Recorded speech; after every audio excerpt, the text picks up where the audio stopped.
McCready's working for you, and she loves it there. Oh, she great. Loves it there. Well, Anna is terrific. She's great. Yeah, her people hail from Derry, and she's a good, strong Derry woman, even though she was born in Canada. Exactly. So, we're delighted to have her. Yeah, she's so proud to be there. Dr. McKee, thank you so much for your time.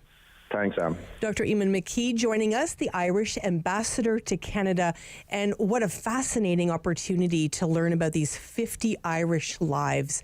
And a happy St. Patrick's Day, of course, to Dr. McKee. Stay with us here on City News. Sam Laprade will be right back on City News. 101.1 FM and 1310 AM.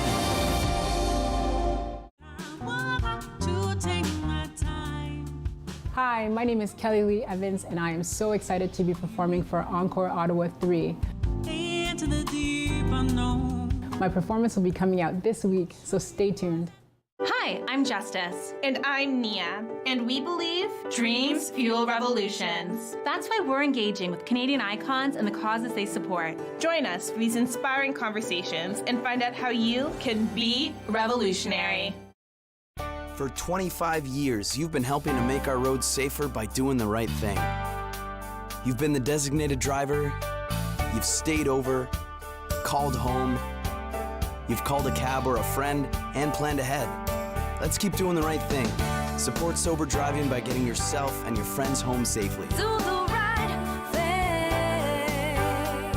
thing. Visit ArriveAlive.org to find out more. Arrive Alive. Drive sober. At Celebrate Ottawa, we love showing you something a little different. We showcase remarkable people highlighting the city's diversity in arts, culture, sports, and nature.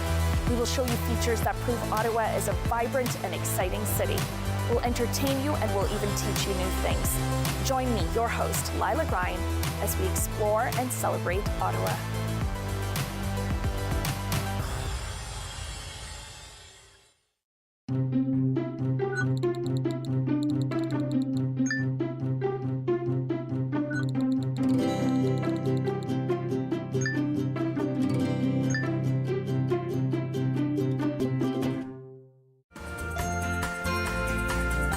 On the next episode of Simply Cooking by Chef, as Canadians, we love our chips. Join us as we put an Italian twist on a crowd favorite, burgers and fries. Number 1 for local news, traffic, and weather for Ottawa and the Valley. This is City News 101.1 everywhere. It is Monday, March 6th. Good morning. I am Damilola Onime. Right now in Ottawa and in Smith Falls, it is mainly sunny and -1. And here's what's making news this hour. The Ottawa Public School Board could be looking for massive savings this coming year. The board's preliminary estimate for the year shows a $9.1 million deficit as it stands. That amount in savings from the nearly $1 billion budget will have to be found unless there is an increased provincial funding. Sick time and inflation are two of the major issues facing the board. Sick days, for example, doubled over the closure of the COVID-19 pandemic. And before the month is over, the board will find out exact staffing levels for the coming school year. The budget debate for that term comes up in mid-June. An Ontario government study that looked into 9 different setups for mass vaccination clinics says the circular hockey hub system got more jabs in arms per people per staff member. The system was also the fastest for clients, with the entire process taking just 5 minutes from the time the person walked in the door. The study reviewed pandemic procedures with an eye to future large-scale vaccination campaigns. City News time is 10:32. I am Damilola Onime. For news anytime, follow up online at ottawa.citynews.ca. The Sam Laprade Show continues on City News 101.1 FM and 1310 AM. Well, particularly over the last year, we've had many guests join us here talking about anti-Semitism, and it has been heartbreaking to see what the Jewish community has gone through here in Ottawa. I think about conversations that we had with the school board. I think about conversations we had with Dr. Nili Kaplan-Mirth, with Andrea Freeman from the Ottawa Jewish Center. We think about all of these conversations, and then we think, what's a solution? What's a way forward? and in comes Daniela Lurian. How are you, Daniela? I'm good. Thank you so much for having me. Danielle is the director of the Tour for Humanity. And this just makes so much sense to me. And I would have loved this kind of opportunity, certainly to learn this way as a student. My understanding is starting this week, the Tour of Humanity Center is here in the Ottawa area. For those that don't know what the Tour of Humanity is, tell us what you do, Daniela. Yeah, thank you. You're right. It is going to be in Ottawa. Tour for Humanity essentially is a mobile classroom. So we are part of the Friends of Simon Wiesenthal Center for Holocaust Studies. We are based in Toronto, but our idea, as you said, the solution was, well, how do we reach more students in more places that can't necessarily come to us? So Tour for Humanity was created almost 10 years ago now, and it travels essentially across Canada to different schools and communities to deliver workshops. So we're very excited to be in the Ottawa area this week with schools certainly across the city in different places. And Daniel, give us a sense of what age group we're talking about. Who's visiting you? So we offer different workshops tailored to different age groups, anywhere from grade 3 and up. We also do adult programming. We do law enforcement programming for first responders and things like that. And the topics, we essentially let the schools pick what works best for them. But topics covered, of course, include anti-Semitism, the Holocaust, genocide studies, also issues in history in Canada, such as residential schools, internment camps. We also tie a lot of it into things happening today, both online and in person, through hate crimes, through bullying and cyberbullying and things like that. It's so important, Daniela, for young people to learn about our history. And, you know, I won't even say his name, but we all know who we're talking about. A certain celebrity coming out, saying horrific things, denying the Holocaust, you know, horrific, statements on social media that, unfortunately, young people are listening to, Daniela. So it's more important than ever that this type of education happen. And if it can't happen in the classroom, you're coming to all of these students. Give us a sense of what people can expect. Yeah, I mean, as you said, we're certainly not naming any names, but students are aware. If it's happening online especially, they're bombarded in many ways with, you know, things happening online, things happening in their own communities, things that they're seeing, things on the news. So when Tour for Humanity comes, it essentially acts as a field trip without a field trip. So it's a mobile classroom, which means it parks on school property, and it's a 30-seat wheelchair accessible education center. It's designed to teach students in an interactive way. It's a full screen video wall, and the workshops we facilitate are a combination of PowerPoints, of video, of discussion to get students involved with these sometimes very heavy topics. That all being said, the response is overwhelmingly positive, both from the physical aspect. You know, we have students when they come on, they're like, oh, this is the coolest thing ever, but also from the things we talk about and the way we approach these topics, which we know that everyone comes to these topics from different backgrounds, different experiences, but we do it in a way where we want students to understand the dangers and that they didn't just happen in the past, and if we're not careful, they happen in our present, but also in our future. Mm-hmm. And we know, Daniela, that, you know, in the last few months, we've seen a couple of youth charged with hate crimes in this city and in a community where there is, you know, a great Jewish community within that community. And so is it important for us as parents as well to ask if this is coming to our school, and you know, if it's not coming this time, next time you're here, really try to make sure every school has the opportunity to participate? Absolutely. I mean, that's certainly what it's designed for, is that. In fact, right now we actually have 2 buses on the road, which means we can cover more ground and more schools and more communities across the country. It is grounded, of course, in Ontario, so we have seen a fair amount of Ontario, but we have branched out to the Western Canada, and we're planning an East Coast trip for the spring as well. We're going to be in Ottawa again towards the end of March to some other schools, and we always look to do return visits. And if the bus itself is booked to other places, we also have the option of offering similar workshops in a virtual format. Which is fantastic. Which is fantastic. Is it heartbreaking for you, Daniela, to see how little some of the youth and even some adults know about the Holocaust, for instance? It's certainly troubling, but that's also why we're there. So we approach it essentially, we try to take a different spin on it where it's, you may not know about these topics or this history. However, now we've been with you for an hour and you've learned about it firsthand. You've seen the images. You've talked about these topics. So it's a matter of what you do with the information once you have it. We certainly do wish that more people understood the history and the dangers of it. We are, quite thrilled that the Ontario curriculum is constantly being updated to include and to mandate Holocaust education in classrooms.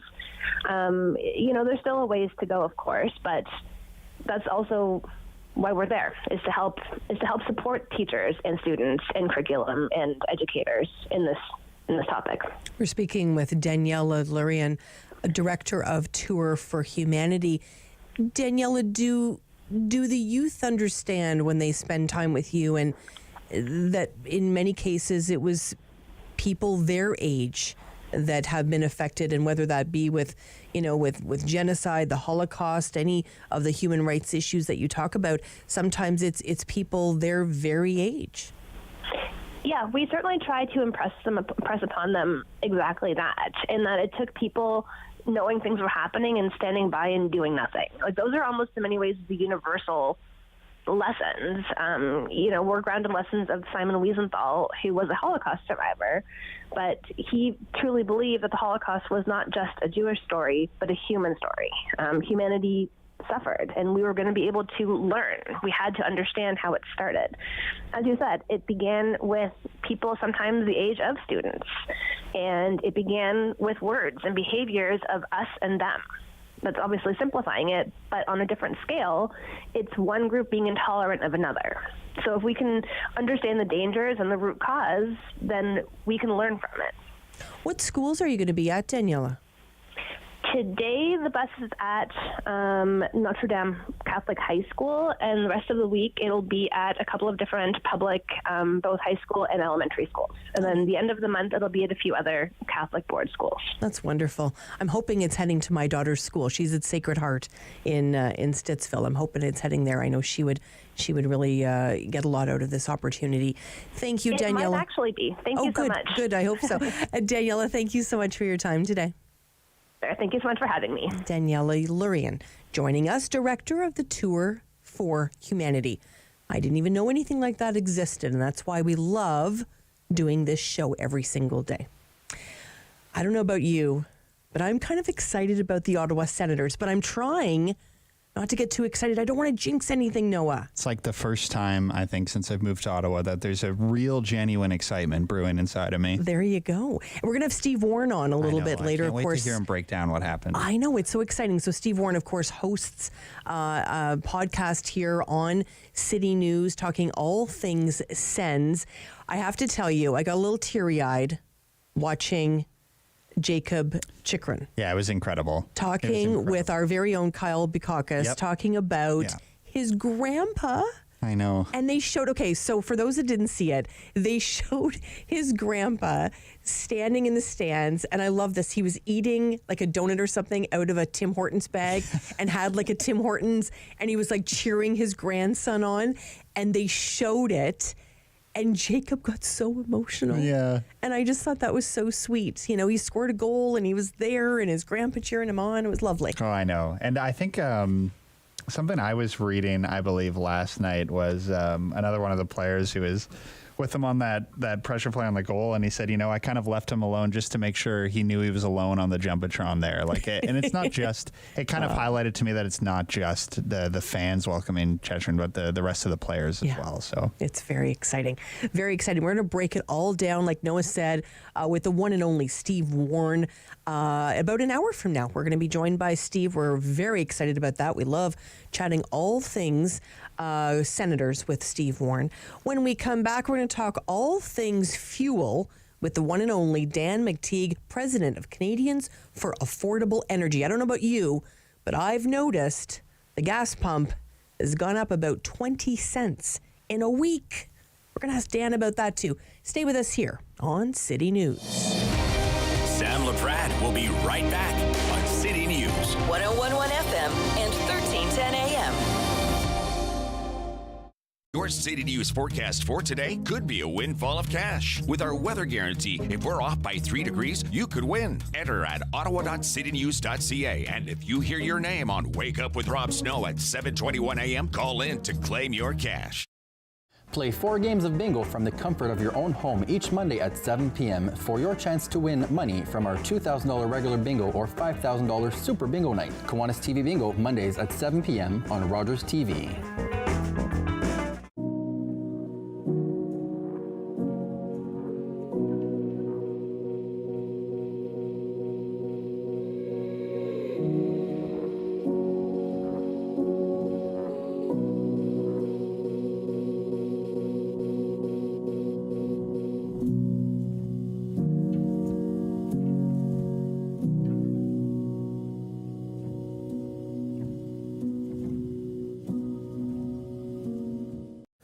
On Monday's Daytime Ottawa, Joe Tuttengal joins us on the show from Coconut Lagoon and Thali Restaurants. He's going to be sharing one of his fabulous recipes from his latest cookbook. Also on the show, we'll introduce you to a local small business called Sunflower Soaps, and we'll give you some advice on what to do if your contractor makes a mistake, because things can get complicated very quickly. All that and more on Monday's Daytime Ottawa, right here on Rogers TV.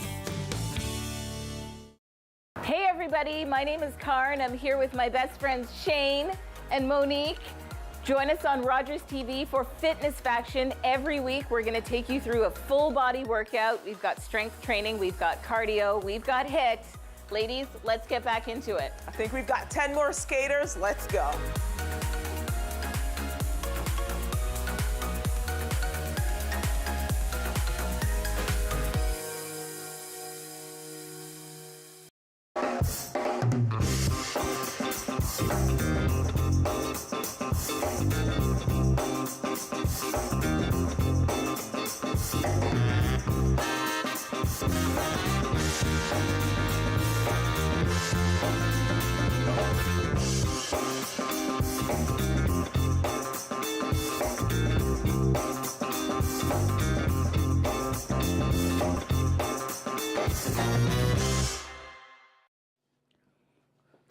Bum, bum, bum, bum, bum, bum, bum, bum.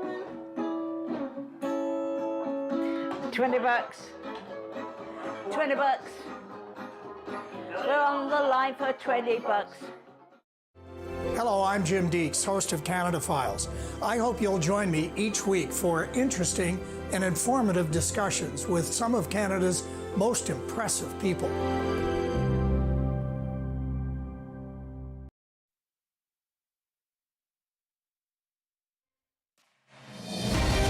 The Sam Laprade Show continues on City News. 101.1 FM and 1310 AM.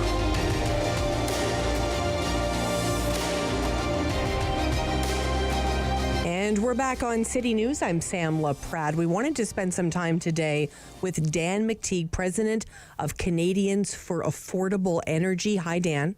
Hi, Sam. Becoming less and less affordable by the day. Well, exactly what I was going to say. I got to tell you, I cannot be the only Canadian that pulls up to a gas pump and thinks, what would Dan McTeague think about this price today? Well, $1.50 gets people thinking. $1.40 doesn't, and $1.30 certainly has people. Well, not like 10 years ago, but certainly today, by comparison, where we were last year, Sam, last June, when we were $2.15, and you and I talked about it, $2.15 a liter. These things seemed like bargains. But look, prices are going to move up. It's the time of year, March. It's kind of considered the so-called shoulder season. Refineries are coming out of maintenance. They're buying up more oil, and some economic news globally is starting to push back a little bit on the idea that there's going to be a global recession. People are focused on what happens in places like China.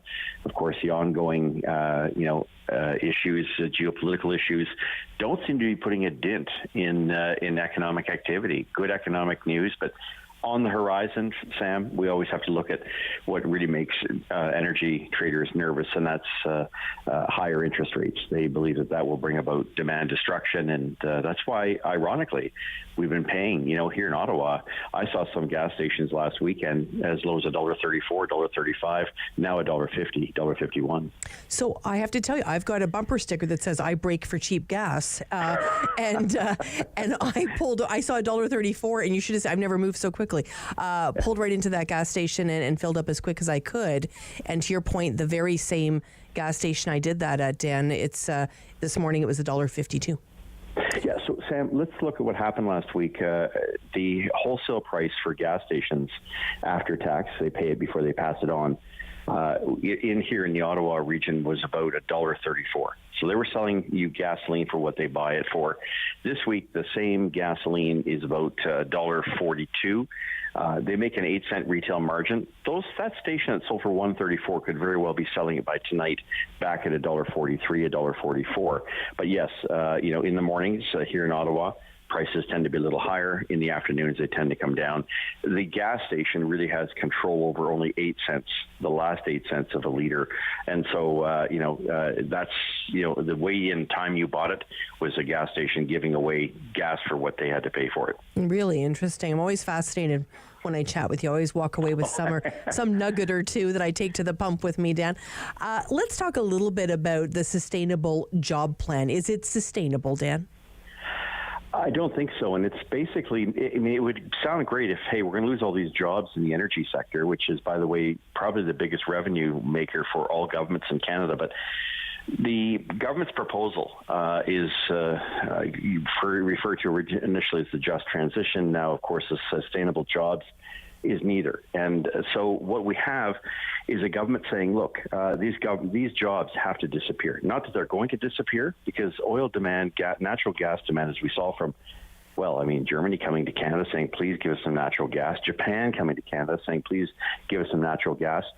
We're basically stating a policy that a lot of people, I think, are a little bit confused about. The government of Canada is saying, we're going to get out of the oil and gas business. And if you happen to be in that business and it's not sustainable, then we're going to, to ensure that that those are jobs we just don't want you to have. So, the world is moving in a very different direction, I think, than Canada. And yes, we have our obligations to climate, Canada contributing 1.4% of all global emissions. But we also produce oil and gas in what is remarkably the highest ESG standards in the world, the so-called environmental, social, and governance standards. So, it's a little bit like dumping on yourself. In the traditional Canadian way, we're so polite, but I think it's a very serious mistake, and it's a very unfortunate and deliberate attempt by those to believe that we can simply wish this industry away. No other country in its right mind would do that. Certainly on the natural gas front, where even our friends to the south, the United States, are beating us to the punch. Long before we had these LNG projects proposed, Americans never even thought about it. Australians had no impact on the market. Qatar wasn't that big. Canada could have been a leader here, and it chose to block pipelines and now to regulate itself into what could be not just energy poverty, but government debt and poverty. Dan, is this the same person that said the budget's going to balance itself? Yeah, right. Yeah, I know. Look, I'm not sure if Canadians really understand, but when you're holding on to a $43 billion deficit every year, you're going to accumulate $40 to $50 billion every year. The budget will not balance itself. And if you don't have the means and the income and the ability to attract new investments in Canada, we're in very serious trouble. And if you think inflation isn't rearing its ugly head, Sam, the Canadian dollar is trading for 136 pennies to a U.S. dollar. What does that mean? You and I are fighting to maintain our purchase power, but we're losing 36% of our purchase power because we don't get our energy to market to global markets. Mm-hmm. And that energy isn't just wanted. It's obviously demonstrably wanted by countries that know a little bit about clean energy. As I mentioned, Japan and Germany earlier, but Canada is really doing itself no favors by attacking itself and coming up with these woke ideas about sustainable jobs and things like that, which really, at the end of the day, could do enormous economic and social damage to the country. So who's holding Prime Minister Justin Trudeau's feet to the fire on this, Dan? Well, he signed an agreement, Paris Agreement, in which he would say back in 2015, in our zeal to do this, we thought we'd do more to impress our friends globally than to act too responsibly to protect Canadian jobs and to provide more of Canada to the rest of the world. Holding his feet to the fire, he has the numbers. The Bloc thinks it's great. The NDP thinks it's great. The Liberals think it's great. I was a Liberal member of Parliament for 18 years before that serving the trenches of the Liberal Party. They've really come off the rails when it comes to looking at reality. And although we want to talk a big deal about, climate and net zero, all of these things need to be done in a way that is methodical, that is realistic, in which we have a backup plan to say, hey, look, we can't put all our eggs in one basket and have solar energy and, windmills, drive our economy. What you will do is drive the economy underground, and you will drive a lot of business out of Canada. And Canadians will have a hard time, feeding and eating and heating. So at the end of the day, I think the Prime Minister needs to be held account by Canadians who recognize this is ridiculous. It is not consistent with reality, and I think for most of us who spend a lot of time, it's only a matter of I think time before the public wakes up and shows these folks the door. So Dan, let me ask you this. Dan, are you still there? I am. Okay, sorry, we had a little technical glitch there. So with your history with the Liberal Party, do you have the ear of the Prime Minister at all?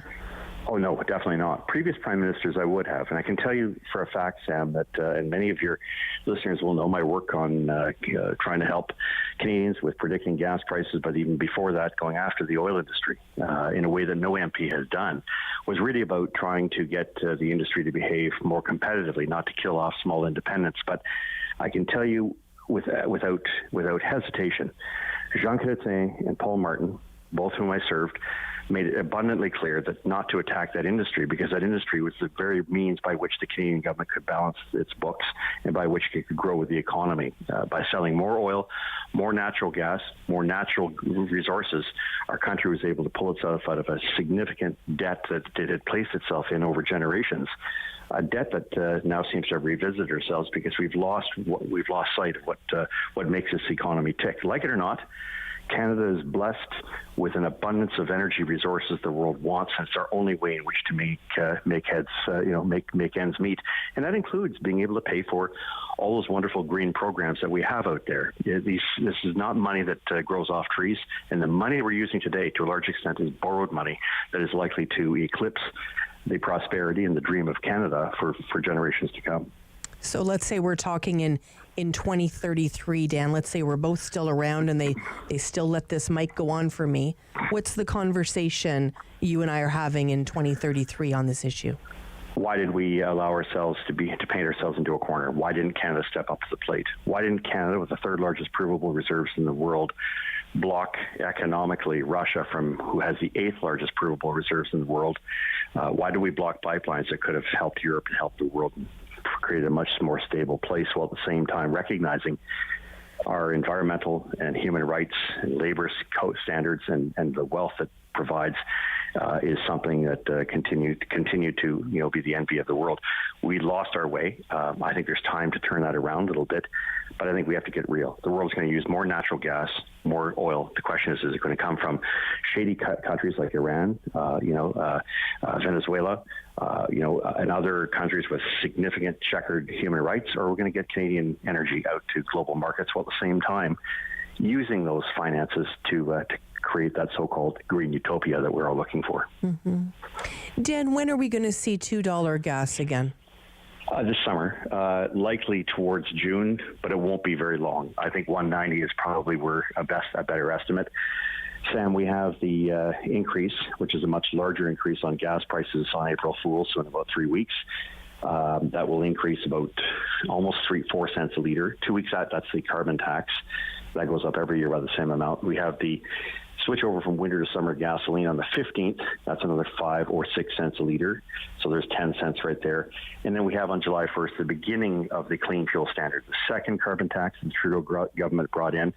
That may not be apparent at the beginning in terms of higher prices, but you'll notice that your mileage on your fuel is going to start to, you're getting from point A to point B is going to be more expensive because ethanol doesn't burn as efficiently as gasoline. It means your mileage is going to drop and you're going to be spending a little bit more money to do the same thing you did just a month or two before. Well, I don't know how you do it, Dan, but you've both educated me today, and I'm kind of sad as well at the same time.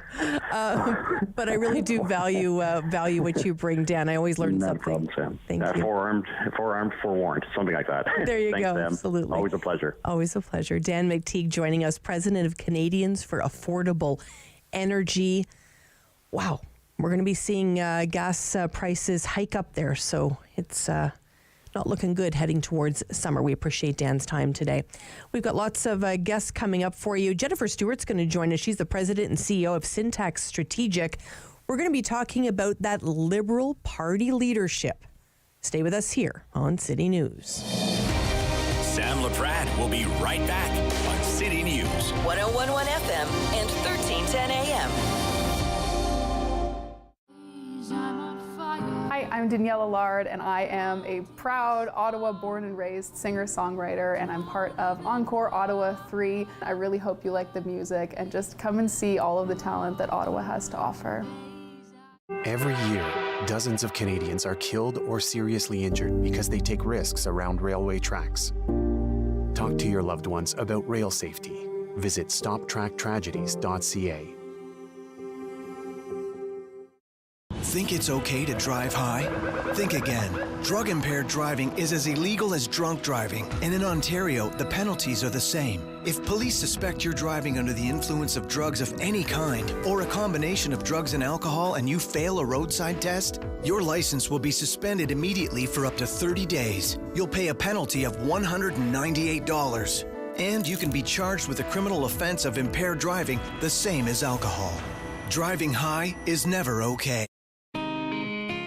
Hi, I'm Meg from AIM Fitness, and I'm here with my buddy Fit Finley. Join us every week for Fit Over 50. We'll take you through some low-impact and high-intensity workouts designed to improve your strength and your balance. All you'll need is a resistance band, some light hand weights, and also your water bottle and a sturdy chair. Tune in right here on Rogers TV and let us be part of your weekly routine. Join me for Season 3 of Paula Roy's Favorite Foods.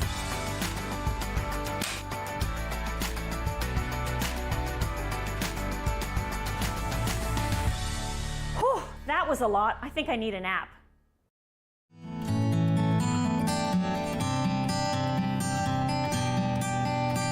It's a new season of The New Fly Fisher on Rogers TV.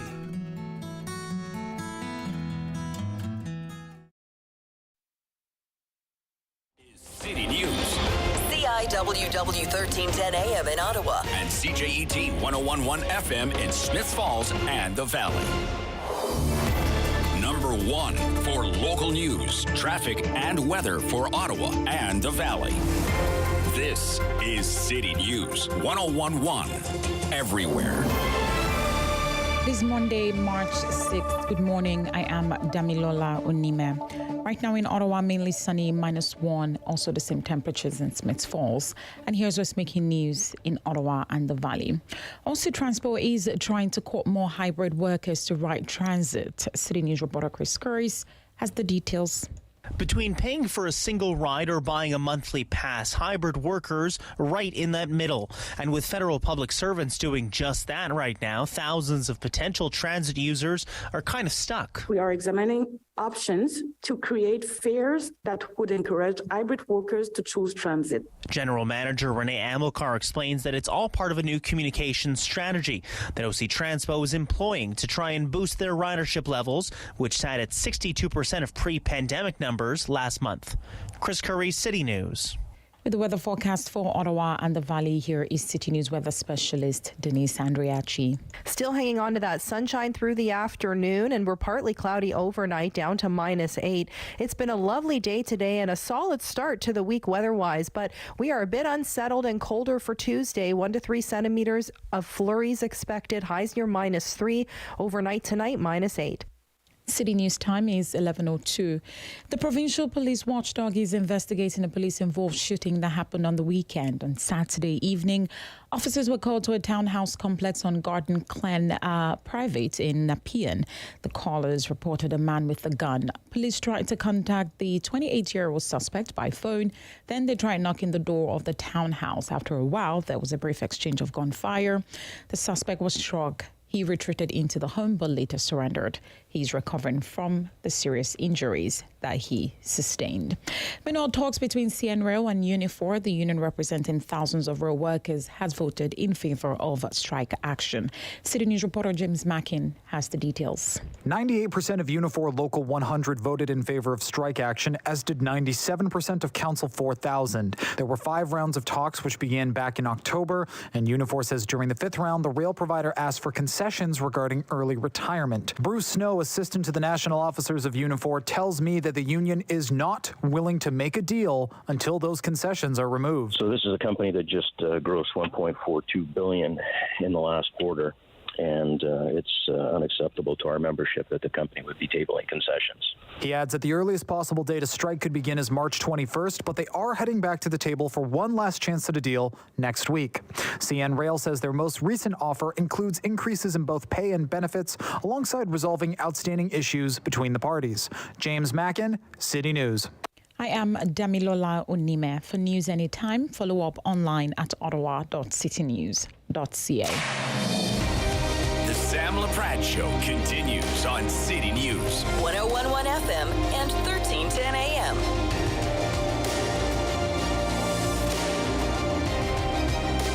Well, we know this weekend was a big one for the Ontario Liberals. They all got together, and we want to talk about some of those outcomes. Jennifer Stewart, President and CEO of Syntax Strategic, joins me now. Hi, Jennifer. Hi, Sam. How are you? Good, good. Busy weekend for our Ontario Liberals. We had a chance last week to speak with interim leader John Fraser, and I said to John, are you sad, John, that, you can't put your name forward? He said, no. So I thought that was interesting. He feels he's relief, maybe. Maybe. He was serving, of course, in this way, and he's done that a couple of times now. What do you think this weekend meant for Liberals in this province?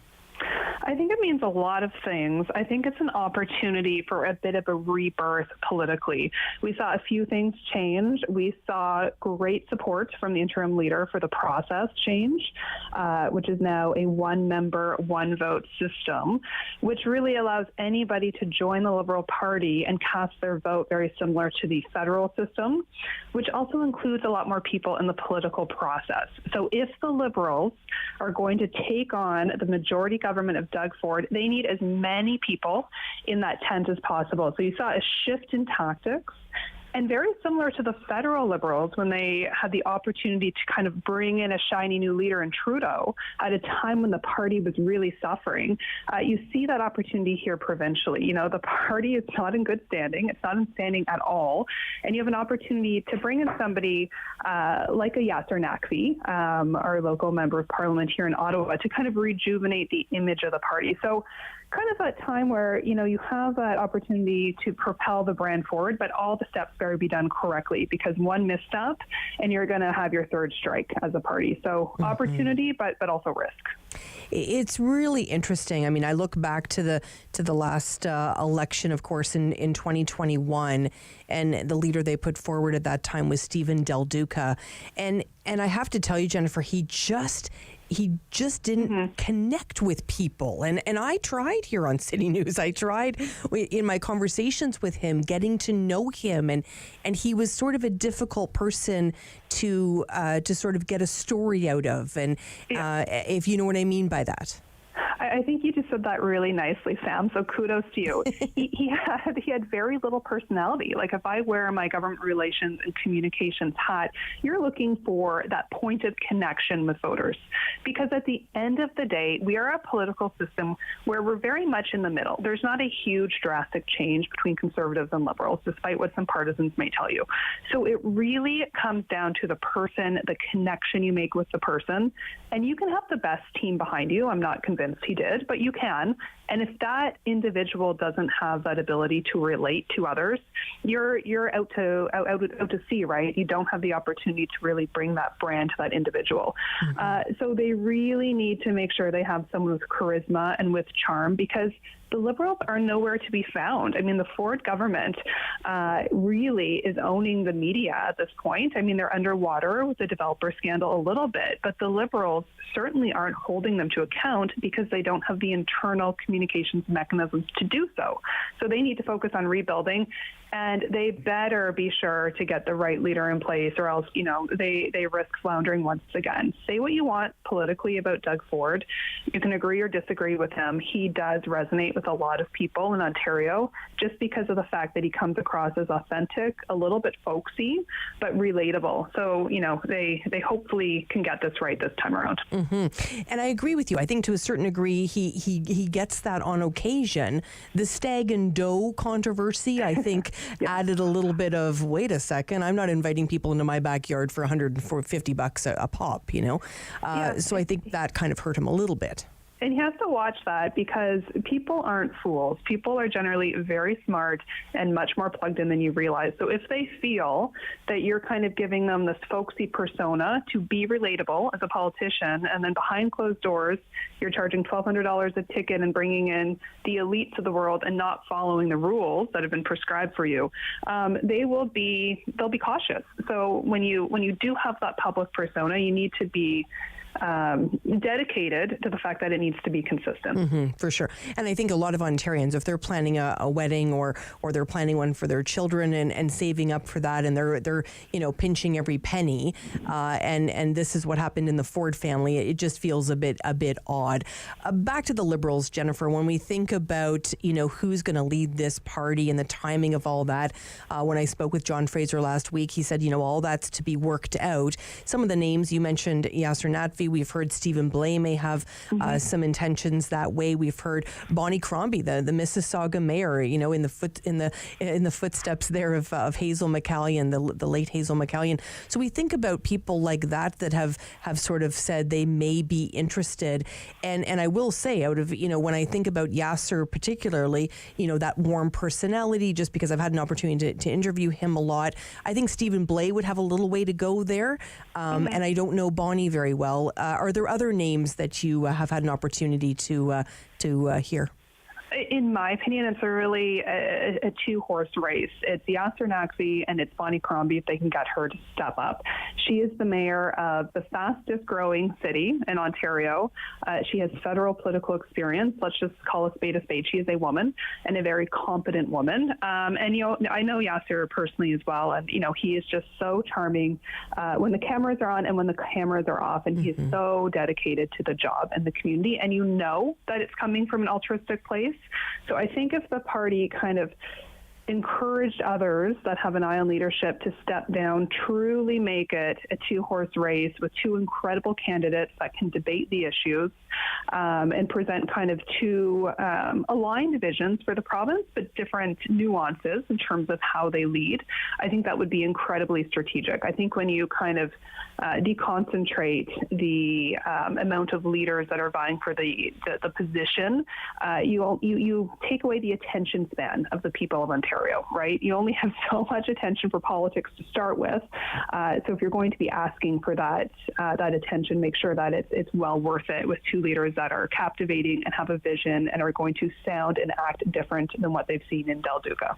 Very well said. Jennifer Stewart's joining us, President and CEO of Syntex Strategic. How important is it, Jennifer, that the Ontario Liberals don't do what the Ontario NDP did, which only one person came forward? That just still bothers me. And I like Merritt Stiles. I've had her on the show here a lot. I think she's great, and I'm happy that she's leading. But a race, I think, is important these days. Yeah, no, I don't disagree at all. And I think it also shows a commitment to the party. I think there could be, and if I were advising Ford, I'm not, but I would be telling him, make it seem like this party is completely defunct and they only have one person that's seriously committed, and that's not good enough. So they need to have more than one person, and it's a fine line. You want a number of people putting their names forward, but you want there to be, 2 or 3 really strong front runners so you don't, like I said, desaturate the conversation. But certainly this is going to be their 3rd election. I heard somebody say 3 strikes and you're out in terms of public opinion. So they've got a lot at stake. So yeah, put your best foot forward, and that comes down to people. And Sam, you made the point. It doesn't necessarily come down to policy. It comes down to relatability. And right now, people are finding affordability to be a key issue in their life. Many people are revisiting their budgets. Things are getting more expensive. So make sure that you have your finger on the pulse of what the people of Ontario are feeling and what they're going through and where their headspaces are at post-COVID, because we might be out of the pandemic, but we're not out of the economic repercussions of the pandemic. Well, and I think there's times when, politics kind of ticks away and the issues of the day aren't affecting every Ontarian. But with the issues that we have before us, whether it be, what's happening at the gas tank, what's happening at a local hospital, what's happening in terms of education, every one of those boxes, pretty much every Ontario's ticking and seeing some change in their world they're not happy about. Mm-hmm. No, I couldn't agree with you more. There's so many kind of penetrations of impact that if it's not impacting your business, it's impacting your child's education, to your point, or it's impacting your mother's health care. So I think everyone is understanding just how impactful provincial politics is on our everyday lives, particularly when we're in a bit of a moment of crisis. We need strong leadership, we need strong fiscal management, and we need to empower people we trust to kind of get us out of this hump. And that's what's at stake here. And, oftentimes when a premier is elected, the first term is relatively a breeze. I mean, behind closed doors, not necessarily, but from a public perception, it is. Second term gets harder. So Doug Ford will be coming into this race as the 3rd, it'll be his 3rd election, and often you're wearing your battle scars at that point. So it is a really keen opportunity for the Liberals to step forward. They just have to make sure they're organized, they're cohesive, and they engage as many people as possible across the province, and that's a lot of work. It is a lot of work, and it takes money. Do you think they have the money, Jennifer? I think they probably, you always want more money in politics than what you have. So they need to be, I don't think they have the money compared to Doug Ford. I think Doug Ford will be coming in, be conservative into this election, very financially sound and prepared. So I think they need to get out. They need to start fundraising, and they need to empower their base across the province. And they're doing that by, changing the leadership vote system to one member, one vote. So they're trying to empower and engage as many people as possible. And when people are engaged in the process, they feel like their money is going to something they care about versus just writing a check. So engagement is actually key to monetary fundraising. So they should get that right, and they've made one step towards identifying that. In terms of the Ontario Liberals, the era of Dalton McGuinty and the era of Kathleen Wynne has been a bit of Velcro on whoever puts their name forward. Is there any Teflon coming for 2026 where some of that starts to slide away and a new party emerges? So I think it completely depends, Sam, if I'm being honest, on the leader they choose. So if you think back to the Liberals federally, Stéphane Dion, Michael Ignatieff, they had a lot of baggage. You could argue they did a lot of damage to the brand of the party. And then in brought to the credit of Jerry Butts and Katie Telford at the time, Justin Trudeau, who kind of came in with this new brand and kind of, to your point, was able to deflect the damage that had been done to the party. So if I were advising the Liberals, I would say, listen, don't alienate your base. Like, there's a lot of people that are true red and believe in the party, but now is the time from a branding and marketing perspective to completely change the channel and the vision and the messaging for the party with that new leader. So don't hold on to the past. Embrace what the future could look like while still being very cognizant of bringing along those people that have deep pockets and deep support for the party, because strategically they also need to understand that you need to change the channel, and that involves fresh blood. I could talk to you all day. But don't worry, I won't. You've got things to do. Jennifer, it's been an honor to spend time with you. Thanks for your time. Okay, take care, Sam. Jennifer Stewart spending time with us today, President and CEO of Syntax Strategic, about the Ontario Liberals and the next steps forward for them. This is the stuff that keeps us employed here at City News. We love it so much. When we come back, we're going to have an opportunity to speak with Ecology Ottawa's Executive Director about a vigil in terms of the canal. Stay with us here on City News. Sam Laprade will be right back on City News. 101.1 FM and 1310 AM.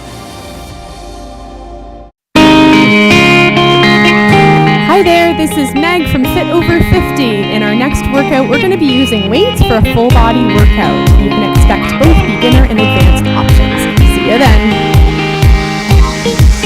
Hi, I'm Justice. And I'm Nia. And we believe dreams fuel revolutions. That's why we're engaging with Canadian icons and the causes they support. Join us for these inspiring conversations and find out how you can be revolutionary. Are you low on food? Struggling to pay the bills? Overwhelmed by life's challenges? When you need support but don't know where to turn, just dial 211. 211 connects you to the programs or services near you. 211, how can I help you? 211, help starts here. Send them home! Get rid of them! Gentlemen, please. And so, this organ, which I regret I cannot name, because of the presence of these members of the weaker sex, who, although they are married, could not possibly endure... Get them out. Patience, Ginny. Patience. Get them out! Dr. McFarlane! Mrs. Trout. There's no place for women in a medical school. Get them out! If you do not bring this classroom under control, I am going to repeat every word of this disgusting lecture to your charming wife. My friend Jenny Trout was not the only woman to face this kind of thing in medical school. But she would become the first woman licensed to practice medicine in Canada.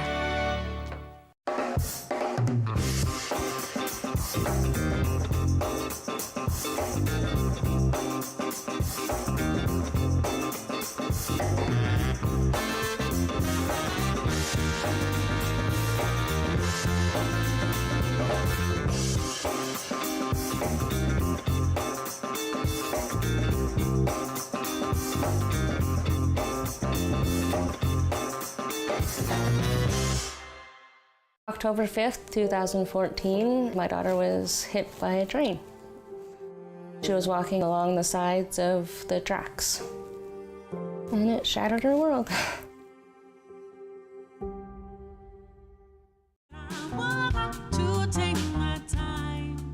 Hi, my name is Kelly Lee Evans, and I am so excited to be performing for Encore Ottawa 3. Into the deep unknown. My performance will be coming out this week, so stay tuned. The Sam Laprade Show continues on City News. 101.1 FM and 1310 AM. And we're back here on City News. We appreciate you spending time with us. Coming up just after the 11:30 news, City Councillor Kathy Curry is going to join us. We're going to talk about that line-by-line audit and get a sense of what that means. And maybe you're doing that line-by-line audit on your budget and you want to hear about how the city does that. Really, this is an initiative that Mayor Mark Sutcliffe had talked about during his campaign as well. So we're going to speak with Kathy Curry in a little bit. Were you sad this year that you couldn't skate on the canal? So many people were. You know, when I think about the skate rental company and I think about people traveling to Ottawa maybe for the first time, hoping to strap on the blades and skate down the canal and have that incredible memory. Well, of course, we know it didn't happen in 2023, and it was the first time in the over 50 years that the canal has been open. We wanted to speak with Alice Irene Whitaker today, Executive Director for Ecology Ottawa. Hello, Alice. Hi, how are you doing today? Good. Were you sad about the canal, Alice? I was sad about the canal, and there's something about the absence of activity there and community there that is really heartbreaking, and I find it connects to me with other sadness and climate grief in particular. So I'm certainly feeling that, like I know so many people are. I've never heard the term climate grief before. So yeah, climate grief is the feeling that people are, the feelings of loss around the environment, around the species with whom we share a home. And it can also be related to, for example, eco-anxiety or climate anxiety. So all of these feelings that we feel in other spaces of our life, let's say in relation to people that we lose, people are feeling that about our home, our environment as well. And so there are feelings of loss and grief that a lot of people are grappling with, and often it's in the privacy of their own home or doom scrolling on Twitter. And so what we're trying to do is cultivate a space where people can come and share those feelings and maybe connect with others in their community who are feeling similarly about the canal and also about climate more broadly. Well, that's really interesting. Thank you for that, Alice. I never thought it sort of a term that sort of encapsulated all that. So thank you for that. When we think about the Rideau Canal Skateway, I know you've got an initiative happening tomorrow. What are you hoping to do in regards to the Canal Vigil? Yeah, so we do have an event tomorrow, a gathering. It's co-organized between Heartland and Robin McDonald, Community Death Care Ottawa, and ourselves over at Ecology Ottawa. It's at 5 p.m., and people can find out about it at canalvigil.eventbrite.ca. And what we're hoping to achieve with it is, first and foremost, connection, for people to connect with community. Normally people at this time of year would be commuting or recreation or March break next week out on the canal on their skates. So instead, having that connection with community all together at Patterson Creek Park, but also building that community connection in that sense of resilience, like we're in this together, and that there'll be other impacts that we see in our city from climate in the future, and how to come together at that instead of facing it alone. And then the gathering will be facilitated, and it will close with more call to action or connecting with each other around actions that people can commit to coming out of it. And who's this open to? Everyone is welcome. It's free. We're hoping that anyone who this resonates with, who they look at this and say, you know what, I am feeling that and I feel alone in it. Maybe I had a first date there, or maybe I go out there every year with my family, or maybe it's just my time in the morning alone out, in nature. And if they're feeling that loss and grief, and that they say, you know what, I would like to be with other people around this, or I don't know what to do with this loss that I'm feeling, or this worry or uncertainty or whatever that is, we're hoping that anyone who feels drawn to that will come. And it's so great that, obviously you've opened this to everybody, because there are people that would basically skate to work for a month or 6 weeks, and it just kind of becomes part of their quality of life, and they're missing that. That's exactly it. And it has so many meanings for different people, right? For some people it is fitness, for some people it's getting to work, for some people it's recreational, and it does connect too with our mental well-being and our health as well. And so we think that no matter what it means to someone, or no matter how they're feeling this, that this can be a space where anyone can come and participate and feel very welcome. Alice, we had the opportunity, I think it was last week or maybe the week before, to speak with a really interesting gentleman from Carleton University in regards to some of the ways that they were trying to ensure that the canal could move forward. And they were talking about, slush machines similar to what they use on ski hills and all of that technology. But the bottom line is as wonderful as all those types of technologies are, the goal would be that it would freeze naturally and we wouldn't have to worry about the canal, right?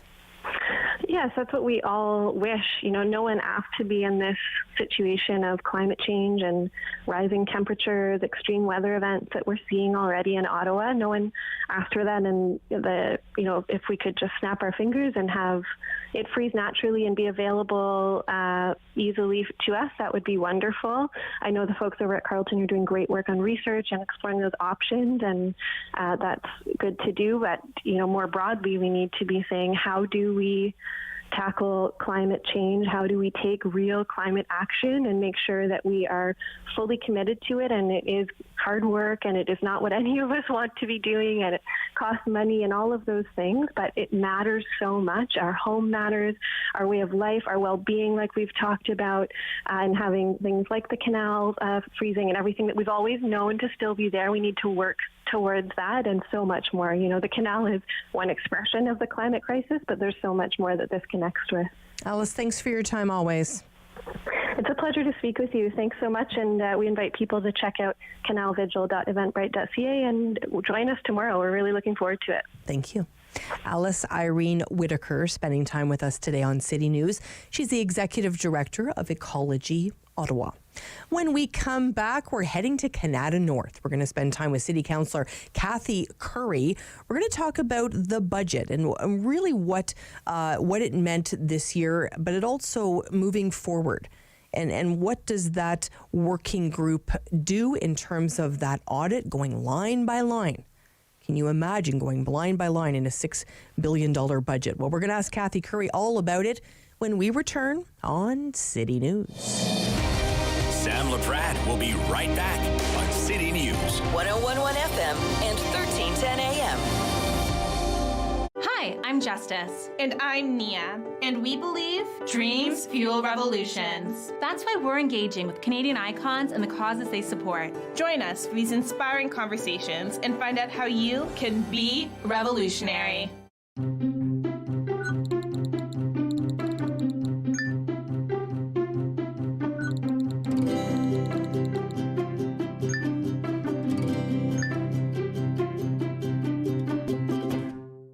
After a night out with your friends, not having a plan for a safe ride home can leave you in a bad spot.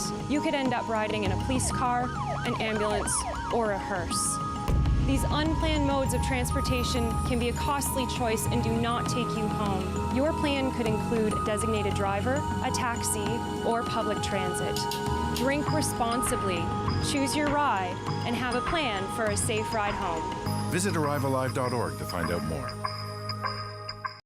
Hey folks, it's me, Giovanni Patini, the host of the RTV quiz show, the hottest show on television. It's the hilarious quiz show where you, the viewers, play for valuable non-existent prizes. It's got great trivia, fun facts, and a lot of laughs, all blended together in a perfect cocktail of edutainment. So join us Wednesdays at 7:30 right here on Rogers TV. Nice. On the next episode of Simply Cooking by Chef, as Canadians, we love our chips.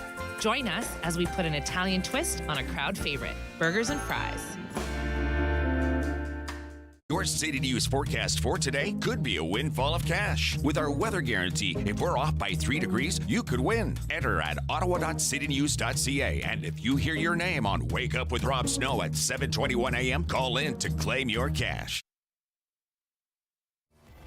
Number 1 for local news, traffic, and weather for Ottawa and the Valley. This is City News 101.1 everywhere. It is Monday, March 6th. Good morning. I am Damilola Onime. Right now in Ottawa, mainly sunny, 0. In Smith Falls, it is -1. And here's what's making news this hour.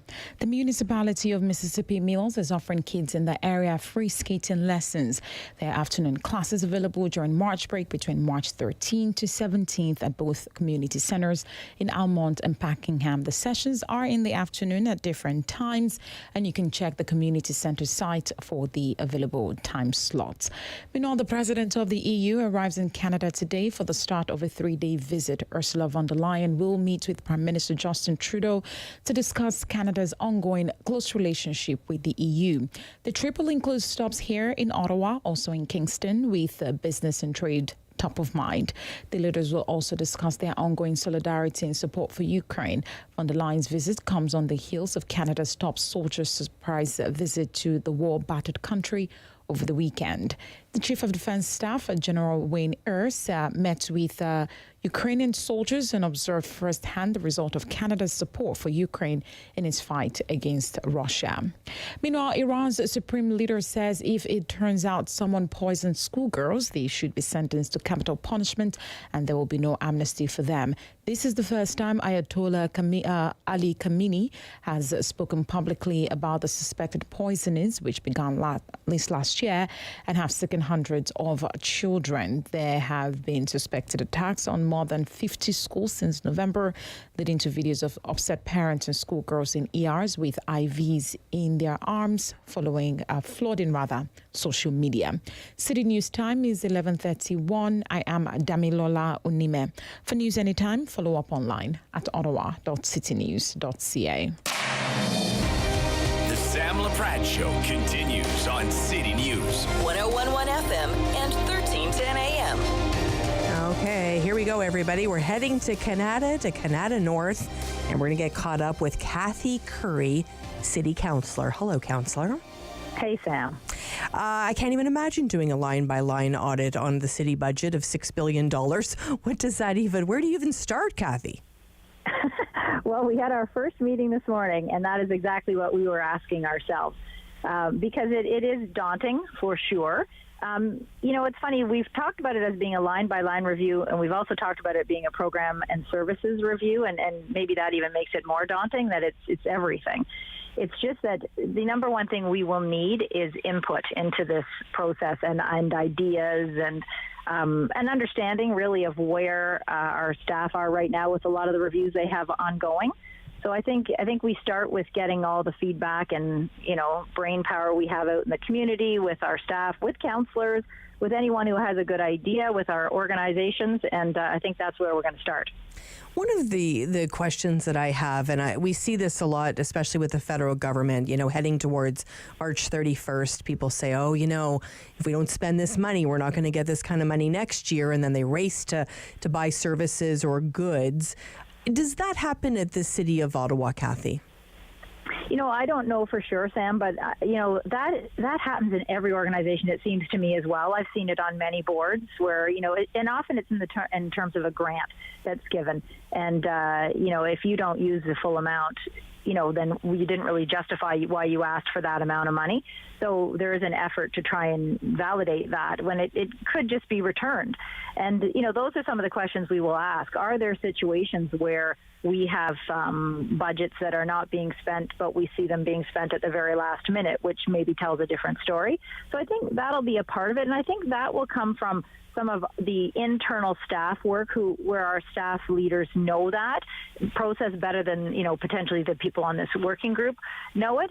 But I think maybe what you're getting to is some people have asked, maybe we should do zero-based budgeting and see what we truly need. And I don't know that will be a main part of it, but we can always ask those exact questions that you're asking.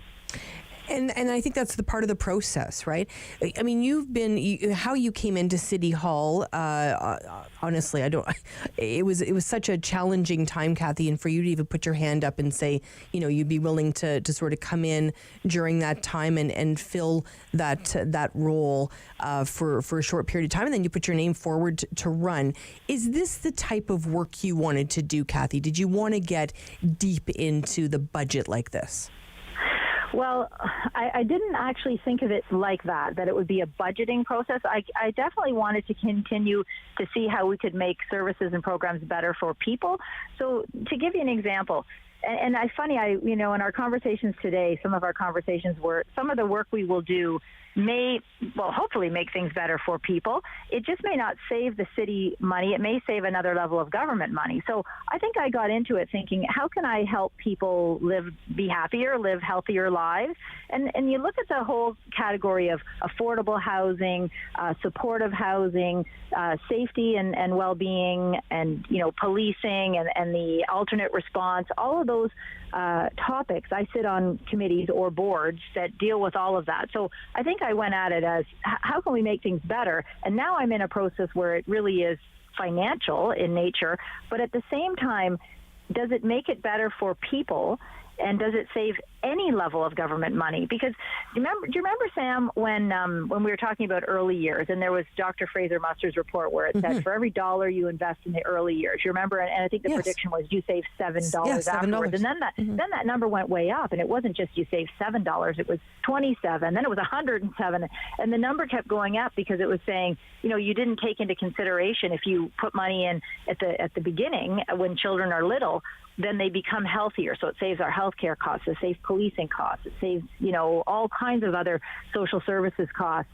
And so that, I think, is where, if the city invests in some things, it'll save healthcare costs. Well, then that's not really a part of our line-by-line review, but it's still really important and important conversations and important work. A really good point, Councillor. So let me ask you, we know that Mayor Mark Sutcliffe, this was a big priority for him. He said he would do this during the campaign. So this committee, this working group, what's the powers of this group? Well, we had that exact conversation today because, I forget who it was. Someone made the comment about, well, we could do this. And then we all realized, no, actually, we can't do anything. We can recommend. And so we don't really have any powers other than to recommend things that committees and council will have to consider. So absolutely, the mayor wants to make sure we are being as efficient and as effective as we can.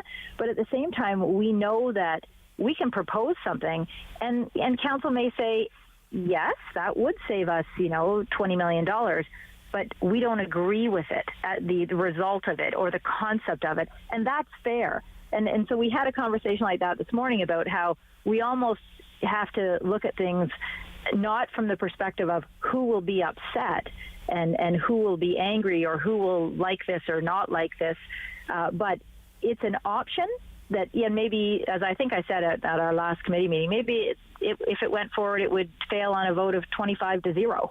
But it's something that needs to be considered. And I think what the mayor is trying to do, I don't want to speak for him, but I think he's trying to make sure we're doing a very thorough examination of everything.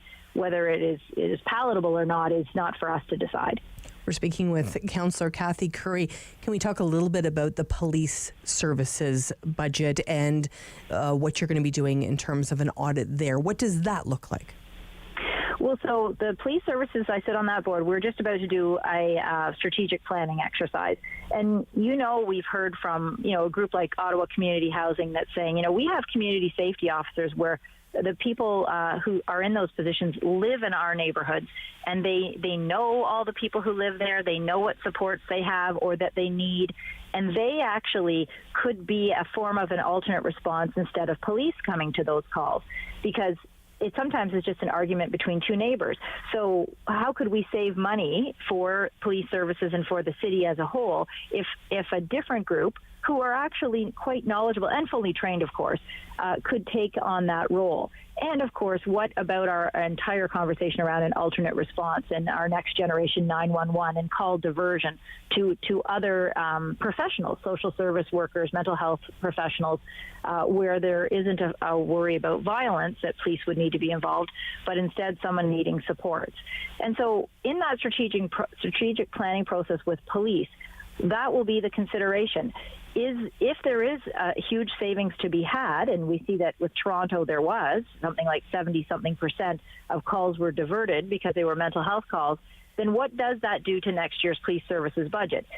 But then, Sam, the question becomes, but if we were to save a lot of money by police not going to certain calls, where could that money be reinvested? And a lot of the response we've gotten so far has been in neighborhood resource teams. Mm-hmm. And I think that all those conversations are interrelated, and we will want to have, I think, police come and present to the working group to say what they think or what they would propose or suggest for savings for both levels, the police services budget and the municipal budget. Mm-hmm. And I know you hear from a lot of people in terms of policing and people want to do things differently. And I know there's been some discussions lately about how all that is done. Do you think, Kathy, at the end of the day, it would be better just to hear from people at the meetings, or are you sort of steadfast in doing something different in terms of delegations? It's always important to hear from people, Sam. It absolutely is important, and we hear from people in many different ways. I think what we're finding at police services is that when people come to talk to us, there are definitely, so there are different, I'd say, types of presentations we hear. So we hear from people who absolutely are sharing their lived experiences. And those police services board members, if you could even look at our body language, we listen very carefully and we think about what could we do differently that would help that person. But when you have someone who comes to police services board and really just makes comments about the individual police services board members and what they're eating, and what their plan is in terms of defunding the police, or like entirely, which, the Police Services Board cannot do. We are bound to make sure we are providing effective policing. So it's not even an option. And they say it every single week. And then they start attacking people personally on Twitter. You think, okay, that delegation topic and tactic is not helpful. The tactic or not, it's not a tactic, but the concept where someone comes and says, listen, this was my experience. It did not go well. It was highly upsetting. I'm not happy. Things need to change. That's where you want to spend a lot of time listening carefully to that person, talking to them afterwards, emailing them afterwards, trying to get a better understanding of what they might suggest or what can be done. So that's the challenge. We're not, in no way is the Police Services Board saying that they don't want to hear delegations. It's the type of delegations you get, which I don't think are really helpful, some of them. Councillor, let me ask you this. Where are we in terms of that public member for police services budget? We know we're searching for that person. I think the deadline was the end of January, around the end of January, for all those applications to come in. Where does all that stand? So we had to lengthen that process, Sam. So what happened was, with the new act coming into effect, which should be shortly, we went over that section that said, really police services board members need to be fairly qualified for the job, understand the role of responsibility, the legislation, have a background in a profession that would help them do the job more effectively. And so when we had advertised, it was simply just, would you like to be on the police services board? And we didn't feel we had, given enough information for candidates to know exactly what the job entailed. And so we lengthened that process, and applications then were continued to stay open, that opportunity, until February 28th, I believe it was. And so now is when all of those applications are being collated. So I think I got an email the other day that said all of the applications are on SharePoint now for the, I think there's 3 or 4 of us are on that committee where we'll review all applications and look at the skill sets, really, of the people who applied to make sure we have someone who's coming into that role with a background and an understanding, so that they aren't overwhelmed or they don't get on the police services board and think, why did I sign up for this? I had no idea. It is such a huge role, Kathy. I mean, even for, you to be a counselor and to sit on that, I mean, it's obviously important that happens, but I know the time that you, just when we spoke a lot about it during the convoy as well, but the time that's invested into that committee alone, or that board alone is quite hot. Let me ask you this, Kathy. We want to end on a little bit of a fun note today. I don't know if you know this or not, but the Ottawa Senators are on a bit of a win streak. Yes, I do know. It's very exciting. I'm trying to talk very quietly about it so that we don't jinx anything.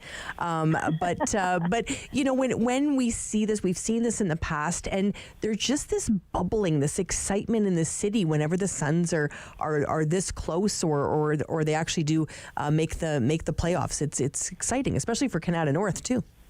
It is. Nothing like confidence, Sam, and, I don't know if some of those players were listening, but the mayor had Daniel Alfredson come to speak at his mayor's breakfast, and he actually named some of the players. And I thought, I hope they're listening and they can hear a player like Daniel Alfredson commenting on how happy he was with their play, So I think that they've sort of caught that confidence, and, you never know where it can take them. And I'll be watching, that's for sure. It's certainly a good thing for our city. And Kathy, thanks so much for all the work that's being done on this committee. Do you sleep at all, Kathy Curry?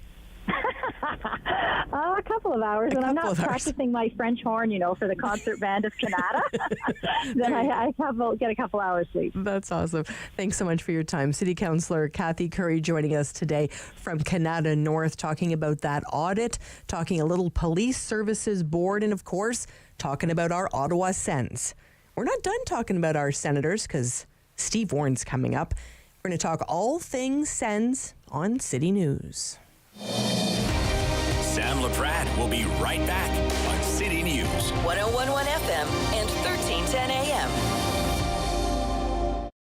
Play 4 games of bingo from the comfort of your own home each Monday at 7 p.m. for your chance to win money from our $2,000 regular bingo or $5,000 super bingo night. Kiwanis TV Bingo, Mondays at 7 p.m. on Rogers TV. Bum, bum, bum, bum, bum, bum, bum, bum. $20. $20. We're on the line for $20. On Monday's Daytime Ottawa, Joe Tuttengal joins us on the show from Coconut Lagoon and Tally Restaurants. He's going to be sharing one of his fabulous recipes from his latest cookbook. Also on the show, we'll introduce you to a local small business called Sunflower Soaps, and we'll give you some advice on what to do if your contractor makes a mistake, because things can get complicated very quickly. All that and more on Monday's Daytime Ottawa, right here on Rogers TV. Summer days, summer nights, lots of things to do, places to go, and people to see. If you're having a few drinks, be sure to plan ahead and get home safely. We don't want to pick you up. Drinking drivers risk injuries to themselves and others and take chances with their license, their jobs, and their future. Remember what's at stake and choose your ride, whether you're the driver, the passenger, or the party host. Thanks for supporting Sober Driving. I hope we never meet. Visit arrivealive.org to find out more.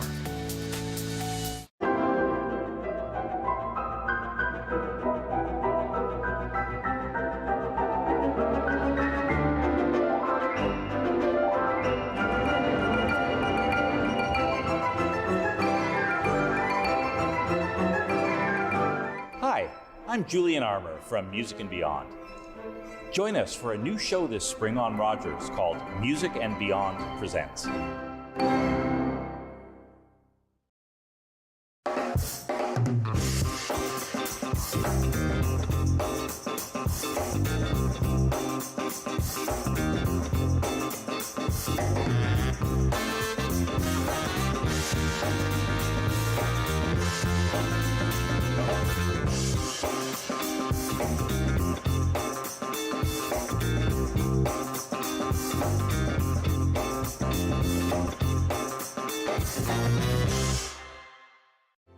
Hello, I'm Jim Deeks, host of Canada Files. I hope you'll join me each week for interesting and informative discussions with some of Canada's most impressive people.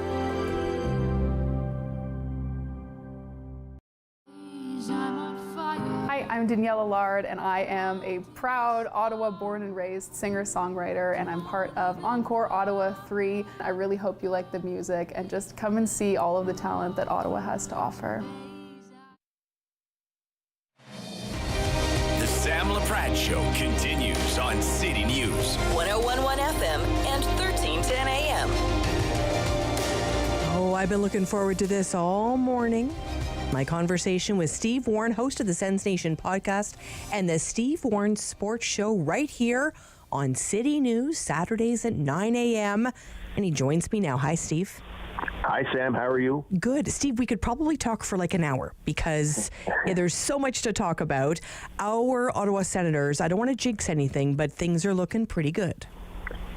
Oh, there's no question. I think that the average Senator fan after Saturday's game, just we had spring-like conditions in Ottawa, and that gets people thinking about NHL playoffs. And for the first time really since 2017, Sens fans are thinking seriously about the playoffs. So, yeah, I mean, things are looking a lot better. I mean, it's still going to be very, very difficult to nail down that final playoff spot in the East. They're off on a 5-game road trip now. They're 3 points out of a playoff spot. And to kind of illustrate just how tough it's going to be, Florida, Buffalo, and Washington are all tied with the Sens right now. So they're the best of the non-playoff teams in the East, and all of those teams won on Saturday as well. So it's still a lot of work to do, but it sure is encouraging. And even if it doesn't happen this year, I think Sens fans are just absolutely beside themselves with excitement for the for the future. If it's not this year, they're absolutely, I think, going to be a playoff team next year. Beautifully said, Steve. And you know, there was a little bit of a boost and excitement last week. And I have to just share this in terms of Jacob Chychrun. He was asked on Saturday night by our very own Kyle Bukakis what he thought about in terms of his grandpa watching him play. Oh, man. You guys are going to make me tear up. That's pretty cool. Last one for you. Clearly this means much more than just finding a new hockey destination for you. As all the time you went through waiting for a new home, the fact that this was the outcome, Jacob, has it sunk in yet? Have you made sense of it? No, honestly. You know, I think it's still going to take a little bit to settle in here, but I'm not too worried about it. I just want to, you know, cherish every day here. See my family as much as I can and win hockey games. So it's a good start tonight. If there's one thing Ottawa fans love, Steve, it's a player with heart. And a local guy across the board. I can't believe how perfect that deal, that acquisition has been. It checked off every box. You know, the one thing I didn't want to see when they picked up somebody at the deadline, it was playoff rental. And Chychrun is not that. He's a guy with 2 years left on his contract. He's the top 4 defenseman that the team has been looking for. He's reasonably priced. He's a great guy. And on top of everything else, he's got major local ties. And talking about his granddad there, John, he was up in the stands after Chychrun got his first goal as a Senator. And had the big, large double-double from Tim Hortons to toast his grandson. I mean, across the board, I can't even believe it, how perfect that Chychrun deal was. So tip of the cap to Pierre Dorion for pulling that thing off. Well, and I think these kinds of moments really do keep the team alive, not only obviously when we're watching the game, but alive in our hearts when we're not watching. And I would say the exact same thing about the celebration around Derek Brassard. I mean, that was beautiful what that team did for Derek. Yeah, they bought him a nice little case of wine, a beautiful, expensive watch. And you could see the love there prior to his 1,000th game and after his 1,000th game. And, yeah, it's just really special stuff for sure. And he's been a really great NHL player for a long time in this league. And this is his second go-around with the Sens. He came into the organization on a professional tryout at the start of the year. Not a lot of people thought he'd make the team even, but he did, and he's slowly worked his way into being a good asset for this team. Mm-hmm. And it's always special when you play your 1,000th career game, and you could see that it meant a ton to Derek Brassard. I'm knocking on wood here in the studio. I have to tell you, Steve, I'm a little bit nervous to even mention this. Injuries have been a problem for the Senators heading in and all season long. We don't want to see anything happen in these last number of games. But where do we stand right now? Who's out right now? Well, really, they're relatively healthy in the big picture. Josh Norris is out for the season, of course, and Anton Forsberg. But those guys were already hurt when the Sens began this tear that they're currently on. So, injuries, those two guys would make this team deeper, and Josh Norris would make them certainly more skilled. So you'd like to have those guys available to them, but they're just not. But the team is playing very well right now, and shame on you for bringing up the injury card because you're, it's all knock on wood, everybody. Exactly, everybody's knocking. I think the guys in the booth here are knocking on wood as well. So where are we heading now? When's our next game? Well, they begin a 5-game road trip tonight in Chicago. It'll be a 9:00 start, and this is the first time all year the Sens have been on a 5-game winning streak. They had 3 previous winning streaks end at 4 on the nose. And then they win their 5th in a row here against Columbus on Saturday. So they're going to be in Chicago, then stops in Seattle, Vancouver, Calgary, and Edmonton. So some difficult opponents in there. And really everybody at the stage of the game is, there's the occasional team that's kind of mailing in the rest of the season. I think you saw that in Columbus on Saturday. Didn't take much to break the will of the Blue Jackets. And I suppose the Hawks might be in that same boat as well, selling off a lot of assets for futures at the deadline. So the Sens really want this one. I don't see them looking past Chicago because the last time they got together, the Sens were heavy favorites in that one, and the Hawks came back and stole a point away from the Sens. So every point counts at this stage, and it's going to be a fascinating final 20 games here. So this morning I was scrolling on social media, and I came across this picture of maybe, 7 or 8 handsome guys wearing yellow T-shirts at the Sens game. And there you were, Steve Warren. You were in that picture. Yes, I was. Yeah, we got together with some old South Carleton high school mates. We've been friends for 40 years, and we all got together to, one of our friends is going through a difficult time right now, and so we all got together, and we had a fantastic weekend of sharing stories and talking hockey and going through old memories. And I highly recommend it to anybody to kind of get in touch with your own personal nostalgia, and it all got capped off by that really fun victory against Columbus on Saturday night. So yeah, it was a really special weekend, to be honest.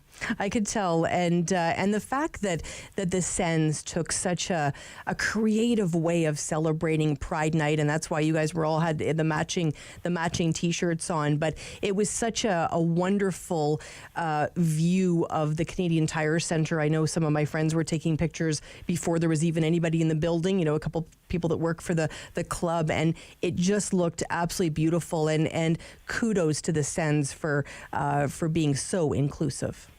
Yeah, I mean, they laid out the T-shirts on every seat in the building, and it looked amazing prior to the game. And it's a pretty generous thing to do. That's not cheap to set every fan up with their own T-shirt, and it also, of course, tremendous cause behind it as well. So, yeah, that was a nice thing the Sens did, and we were happy to support it. Well, Sen, I can't wait to chat with you again. Next week, we're going to be speaking with Derek Fage. I'm off next week. I'm heading down south to Turks and Caicos, but Derek will be here, and you can talk all things Senators with Derek. Okay, Steve? That sounds good. Have you got a particularly large suitcase that you could smuggle me in? Just for you and Linda. Yes, absolutely. Excellent. Always a pleasure. Steve Warren spending time with us, host of the Sens Nation podcast, and of course the Steve Warren Sports Show here on City News. What a beautiful addition to our team. We love Steve Warren. You can listen to his show every Saturday at 9 a.m. You will not want to miss it as the Senators head for the playoffs. We hope. Stay with us here. We're getting ready for our lunch today. Alex Cullen is going to join us. Cam Holstrom's going to be here. And, well, you're going to be here. Stay with us on City News. Sam Laprade will be right back on City News. 101.1 FM and 1310 AM. Every year, dozens of Canadians are killed or seriously injured because they take risks around railway tracks. Talk to your loved ones about rail safety. Visit stoptracktragedies.ca. Join me for Season 3 of Paula Roy's Favorite Foods.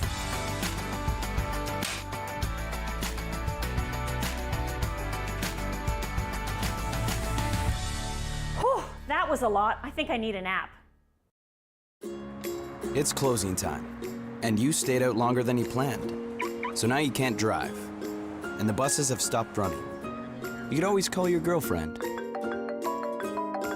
Or maybe your roommate? What about your best friend? You could just dial 1-888-TAXI-GUY or use the Taxi Guy app. The call and the app are free, and they both connect you to a local cab company to bring you home safely. Visit ArriveAlive.org to find out more. Arrive Alive, drive sober. Do you have something to share? Let everyone know about your next meeting, your need for volunteers, or your fundraising event on the Rogers TV Community Billboard.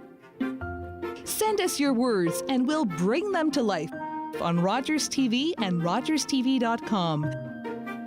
When it's time to spread the word, go to RogersTV.com to add your announcement to the Community Billboard.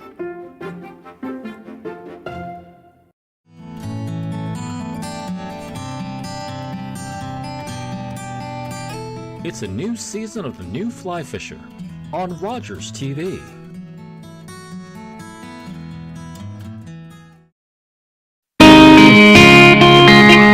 Hi there, this is Meg from Fit Over 50. In our next workout, we're going to be using weights for a full body workout. You can expect both beginner and advanced options. See you then.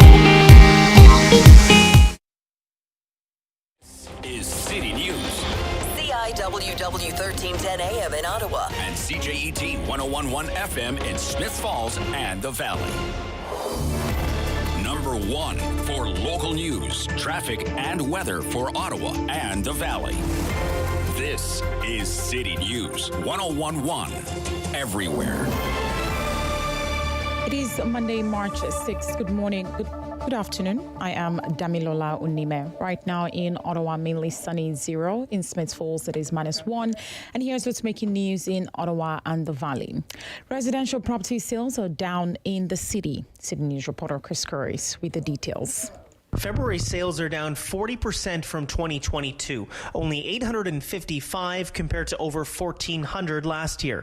And the president of the Ottawa Real Estate Board explains why. It's normal to have lower sales in December, January, and February, but when we were in the craze of the market, our market continued right through. There was no break. So you put a house on in December, it would sell in December. Home prices way down as well, about 15% since last year. But Ken Decker says it's still a balanced market right now, with properties on the market for a more typical amount of time. As for an upcoming interest rate announcement, he'd like to see the rates hold for the time being. Chris Curry, City News. With the weather forecast for Ottawa and the Valley, here is City News weather specialist Denise Andriachi. Pleasant weather for the rest of this afternoon and quiet and calm this evening and overnight. Partly cloudy down to -8 for a low. We have a few sunny breaks Tuesday, but also flurries in the forecast. 1 to 3 centimeters expected. Highs only near -3. And then Wednesday, also a bit of scattered light flurries near -1. Overnight tonight, partly cloudy, a low of -8. City News time is 12:02. The autism issue took center stage at Queen's Park today, with many parents complaining the government has not done enough to get their children the help that they need. City News reporter Richard Southern reports. Many parents with autistic children came to Queen's Park today. They were demonstrating against the Ford government, complaining that it simply hasn't done enough to get their children the help they need. This was the big topic in question period. NDP leader Marit Stiles quizzing Minister Marilee Fullerton. Will this government finally provide the funding needed to get these kids off the wait list and into the services they need? We have doubled the funding. We have 5 times more children receiving services than any time under the previous Liberal government. Children are waiting a minimum of 4 years for any kind of services or even assessment. Our government is the one that is providing the services, creating the program. The previous Liberal government promised results and only delivered support to 25% of the children. The opposition want to see the government provide funds to clear a backlog of 60,000 children waiting for autism treatment. Richard Southern, City News. I am Damilola Unime. For News Anytime, follow up online at ottawa.citynews.ca. Connecting you and your community. This is the Sam Laprade Show on City News 101.1 FM and 1310 AM. Well, it's lunchtime, everybody. Thank you so much for joining us on your lunchtime. We wanted to feast on some big topics of the day, and of course, the topic of election interference by the Chinese government is one of the top topics that everyone's talking about right now. We also wanted to talk a little tragically hip, and we wanted to talk a little bit about our currency and who should be on our currency. We've invited a couple of people to the table today. Alex Cullen is joining us for lunch today. He's a former city councillor. Hello, Alex. Hello there, Sam. How are you doing? I'm great. Thanks so much for spending time with us. Cam Holstrom is also joining us for lunch today, principal at Nippewa Strategies. Hi, Cam. Hello there, Sam. First of all, before we kick everything off, who's watching the Ottawa Senators? Cam, are you watching them closely? I'm a diehard Jets fan, so I can't take my time to watch the Senators. I'm sorry. That's okay. That's okay. Alex Cullen, are you making up for it? Well, I am. I mean, I'm a Habs fan, but the Sens are in the hunt for a wild card spot, and they made their trades. It's going to be an interesting few weeks as we lead up to the playoffs. Can they get the wild card spot, yes or no? Absolutely. It's going to be very, very exciting. Listen, we've got a lot to talk about today, and we want to start a little bit about, this incredibly disturbing news that, the Chinese government had anything to do with elections here in Canada. Cam, should the Prime Minister call an inquiry into election interference? Have Canadians had enough? Do we need an inquiry?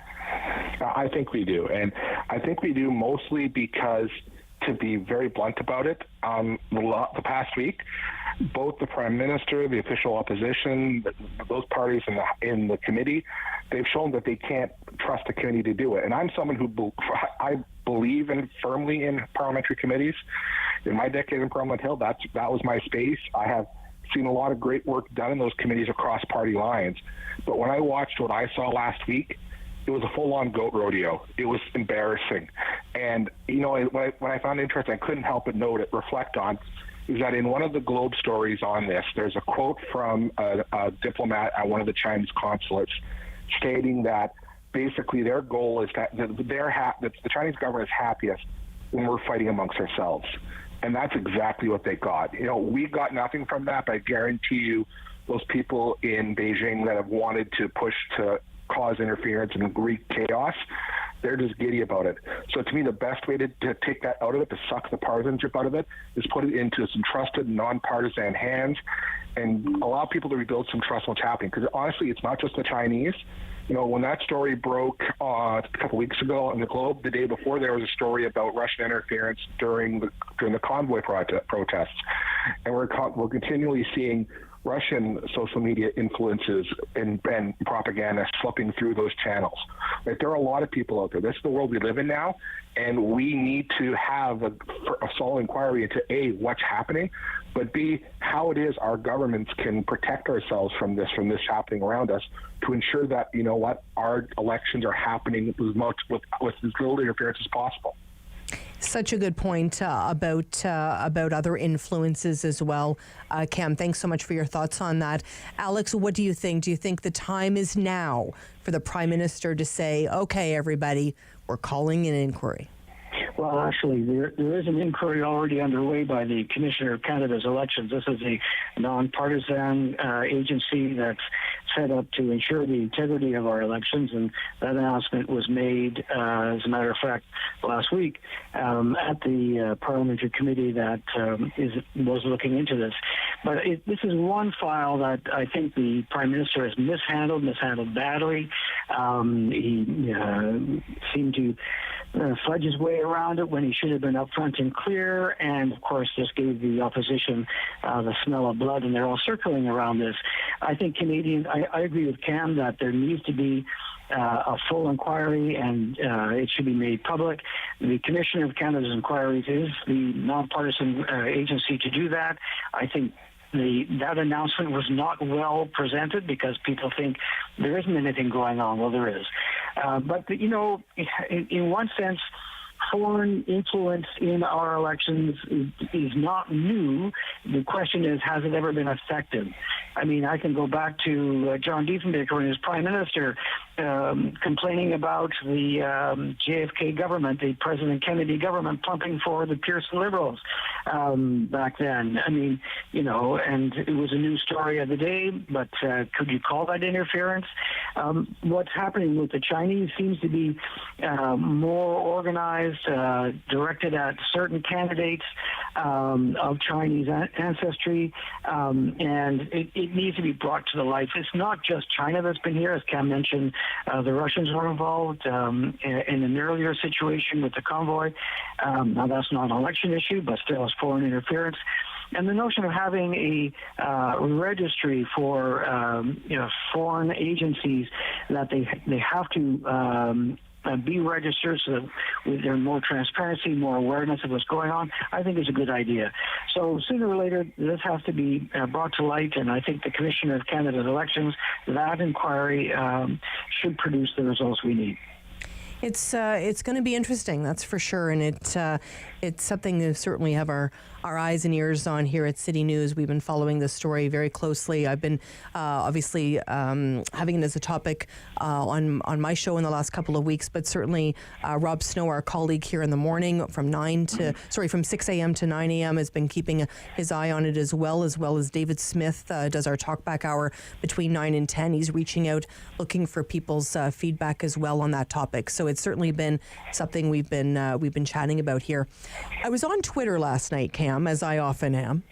And I noticed all of these different tweets going on about the fact that we're hearing Pierre Poilievre was using Tragically Hip music at his rallies. And Paul Langlois from the Tragically Hip sort of came out and said that it was highly offensive that Pierre Poilievre was using the Tragically Hip music. What are your thoughts on this, Cam?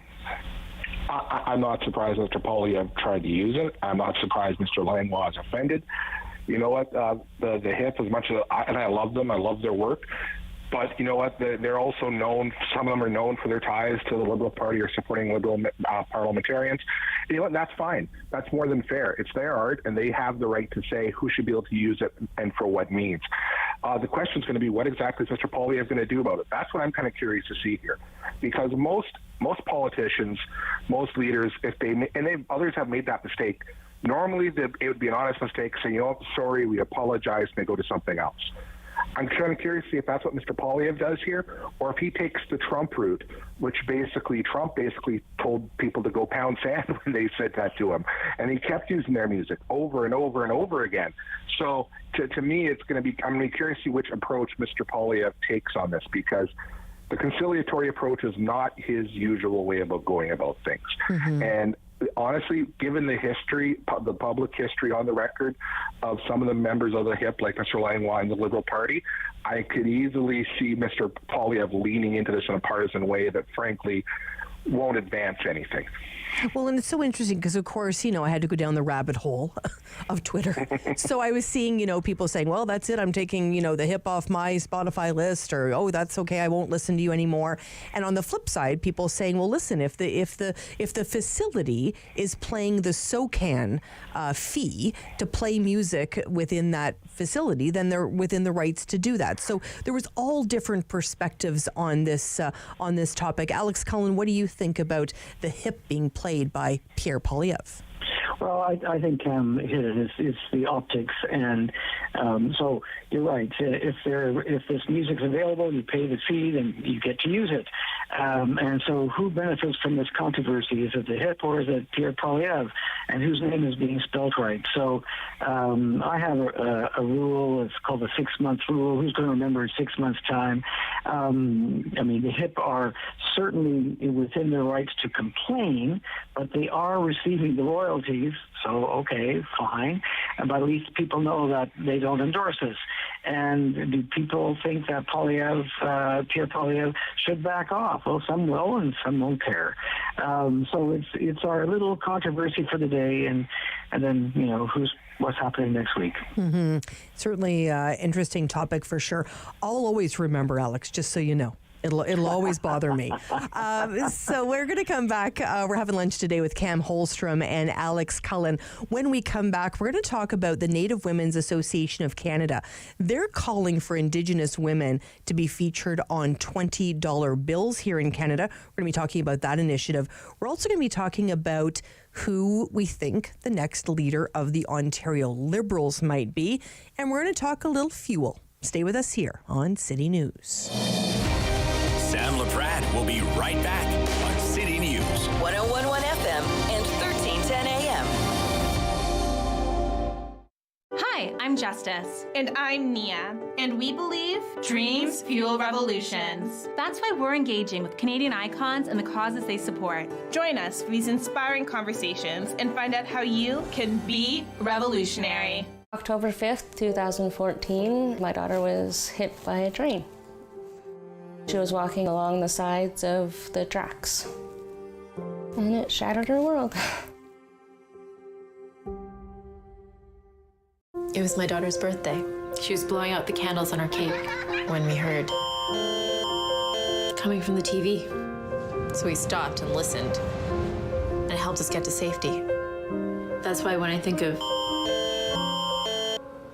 my daughter's birthday, because now she gets to keep having them.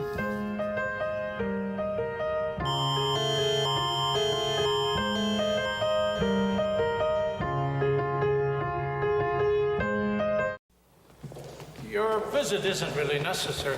I'll judge for myself. I know you're an MP, Miss McPhail, But a woman has never... I am not leaving till I do.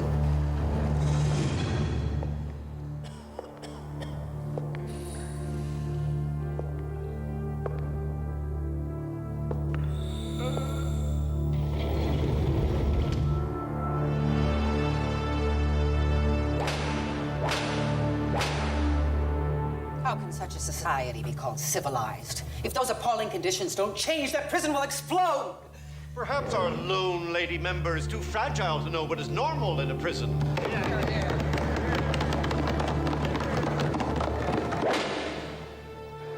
Is this normal? Her courage would lead to the overhaul of the entire Canadian penal system. Agnes MacPhail, Canada's first woman MP.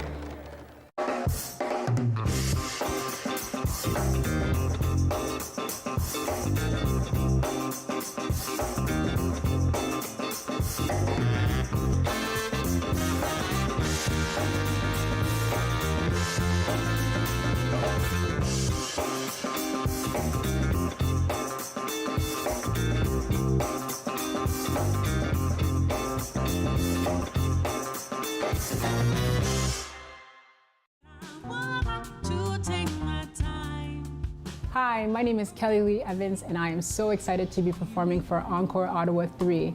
Into the deep unknown. My performance will be coming out this week, so stay tuned. Hi, I'm Justice. And I'm Nia. And we believe dreams fuel revolutions. That's why we're engaging with Canadian icons and the causes they support. Join us for these inspiring conversations and find out how you can be revolutionary.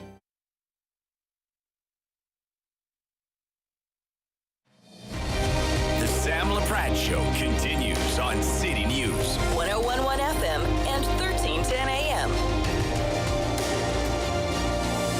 And we are back.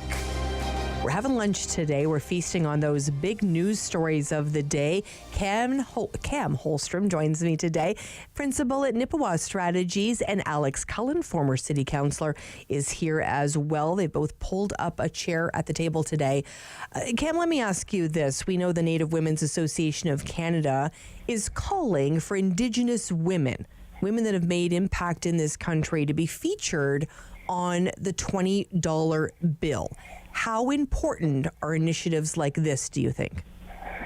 Well, you know what? I think they're relatively important. Like, we have to understand the overall value of them, but visibility is a big thing. And, you know, as a Métis person, you know, we're not used to seeing our people represented in just everyday society in such a way.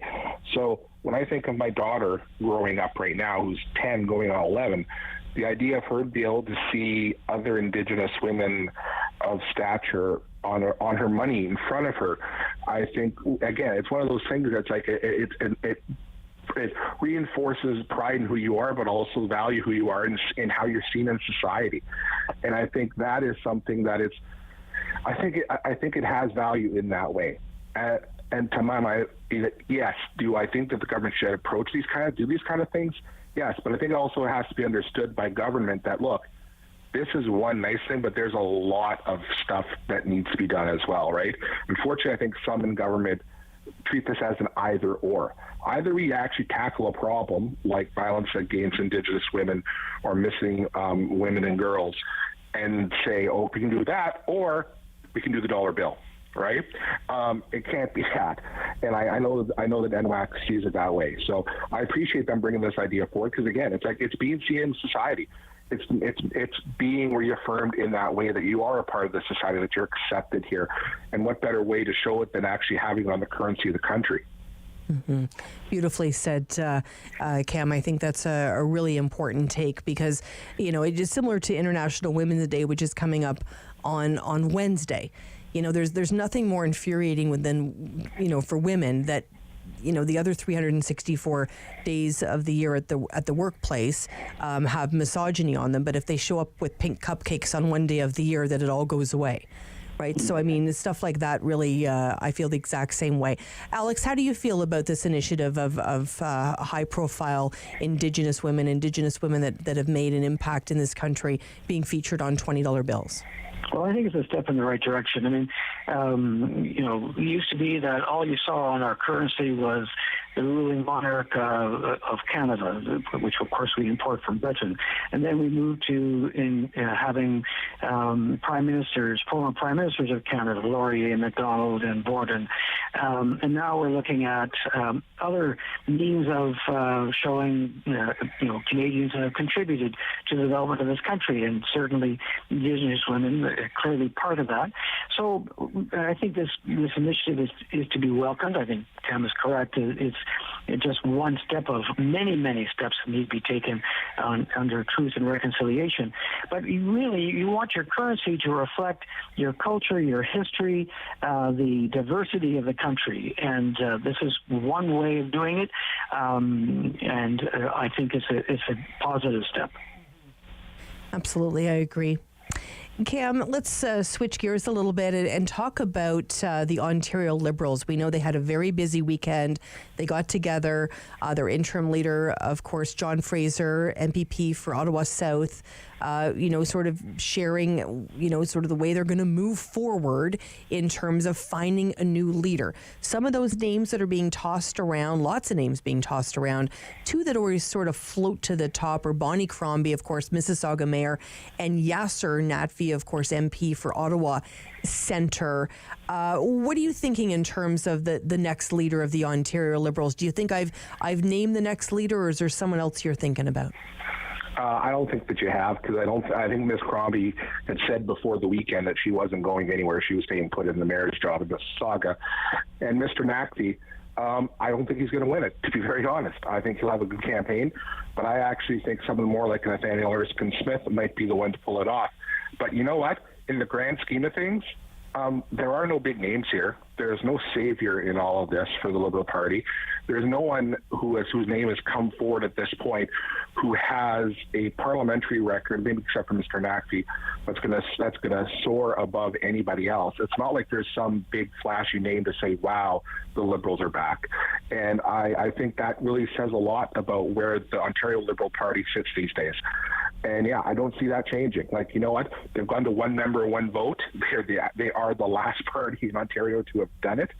We'll see what that does with the actual race itself. But you know what? I don't see this reviving come, because you look at it across the country, outside of the East Coast, provincial Liberal parties are either dying, dead, or definitely in decline, and to the point where they're even ditching the name. Now, I saw a piece in Saskatchewan where they haven't elected a provincial Liberal in 20 years. They're changing the name. In BC, they've become a knockoff cheap football team rather than be called Liberal, even though they weren't very liberal. So it's like, you know what? It's definitely an uphill climb to make, and I'm not sure if any of the people being mentioned so far are up to the job. Mm-hmm. Interesting. I was speaking a little bit earlier about this topic with Jennifer Stewart from Syntax Strategic, and Alex talking about, basically how the Liberals, and are they still sort of Velcroed to the names of Kathleen Wynne and Dalton McGuinty, and certainly we think about Yasser Natfi, we do think about Kathleen Wynne. Do you think that there's a possibility that Yasser could pull it out of the hat? Well, I think I agree with Cam that he's the leading contender. There are 5 contenders. Bonnie Crombie, the mayor of Mississauga, has counted herself out. But beside Yasser Natfi, who's the MP for Ottawa Centre, you've got Nate Erskine-Smith, who's from Beaches, East York, a federal MP. You've got Adil Sanji, who's the MPP for Don Valley East. And then his neighbor, Stephanie Bowman, in Don Valley West. These are 2 new MPPs. And Ted Hsu from Kingston the Islands, who's been out there campaigning as well. He's the MPP for that area. So at least 5. There used to be 6. I forget the name of the fellow from London who was briefly in play, but now he's counted himself out. I think even though Yasser may appear to have the lead, he is going to carry the baggage of Kathleen Wynne. He was a minister in that government. He was defeated in that provincial election by Joel Harden in the Ottawa Centre. And of course, if Yasser goes for the provincial leadership, we're going to see round 2 of that race in Ottawa Centre, and that will tie down Yasser. I mean, he won't be able to travel the province, because Joel Harden has got a very strong ground game in Ottawa Centre, and deservedly so. He's extremely active. So, but Cam's bigger point about the state of life or death, as it may be, with the Ontario Liberal Party. This is a ongoing trend. I mean, Cam mentioned what happened in BC. That Liberal Party, provincial Liberal Party, is gone. In Alberta, they're still looking for a leader. Maybe Mike Schreiner might look there. I don't know. Saskatchewan, that party is gone. So in Manitoba, they're barely hanging on. And provincially, I mean, as Cam said, it's the Maritimes where they still breathe some life. And that has to be a big concern for the federal party. If you lose those provincial wings, who's going to help you with the ground game when the federal election comes? But that's a topic for another day. So this is the party that even Mike Schreiner didn't want. He's the leader of the Ontario Greens, and some prominent Liberals thought that they could recruit him because they didn't think the current slate of contenders was good enough. And he took a look and decided, no, it's not worth it. So I think this is a bit of a poison chalice, and we'll see what comes out of it. But they're just hanging on, really. Really interesting. And a little bit earlier today, I had the opportunity to speak with Dan McTeague, and of course, he talks everything fuel.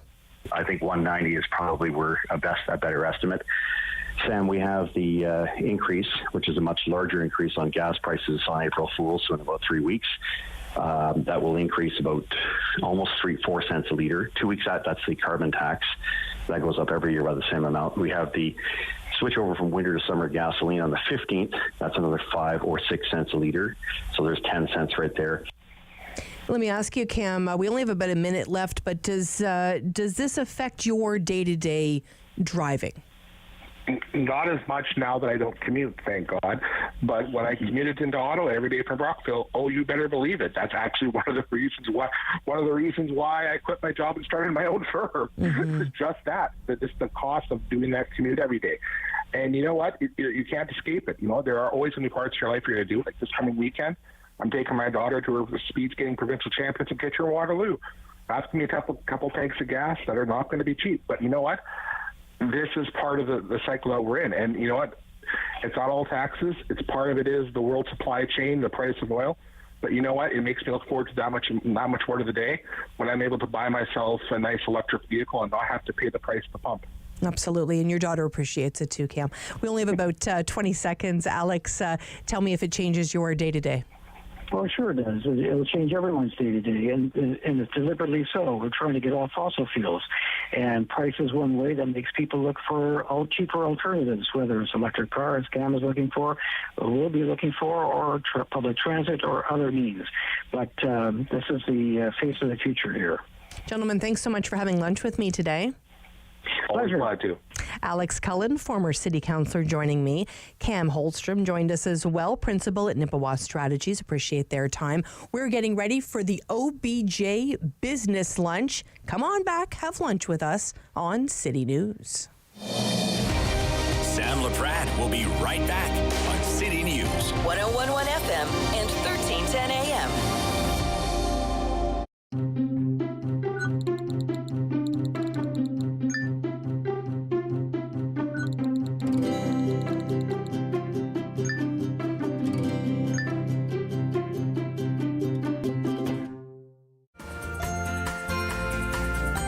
On the next episode of Simply Cooking by Chef, as Canadians, we love our chips.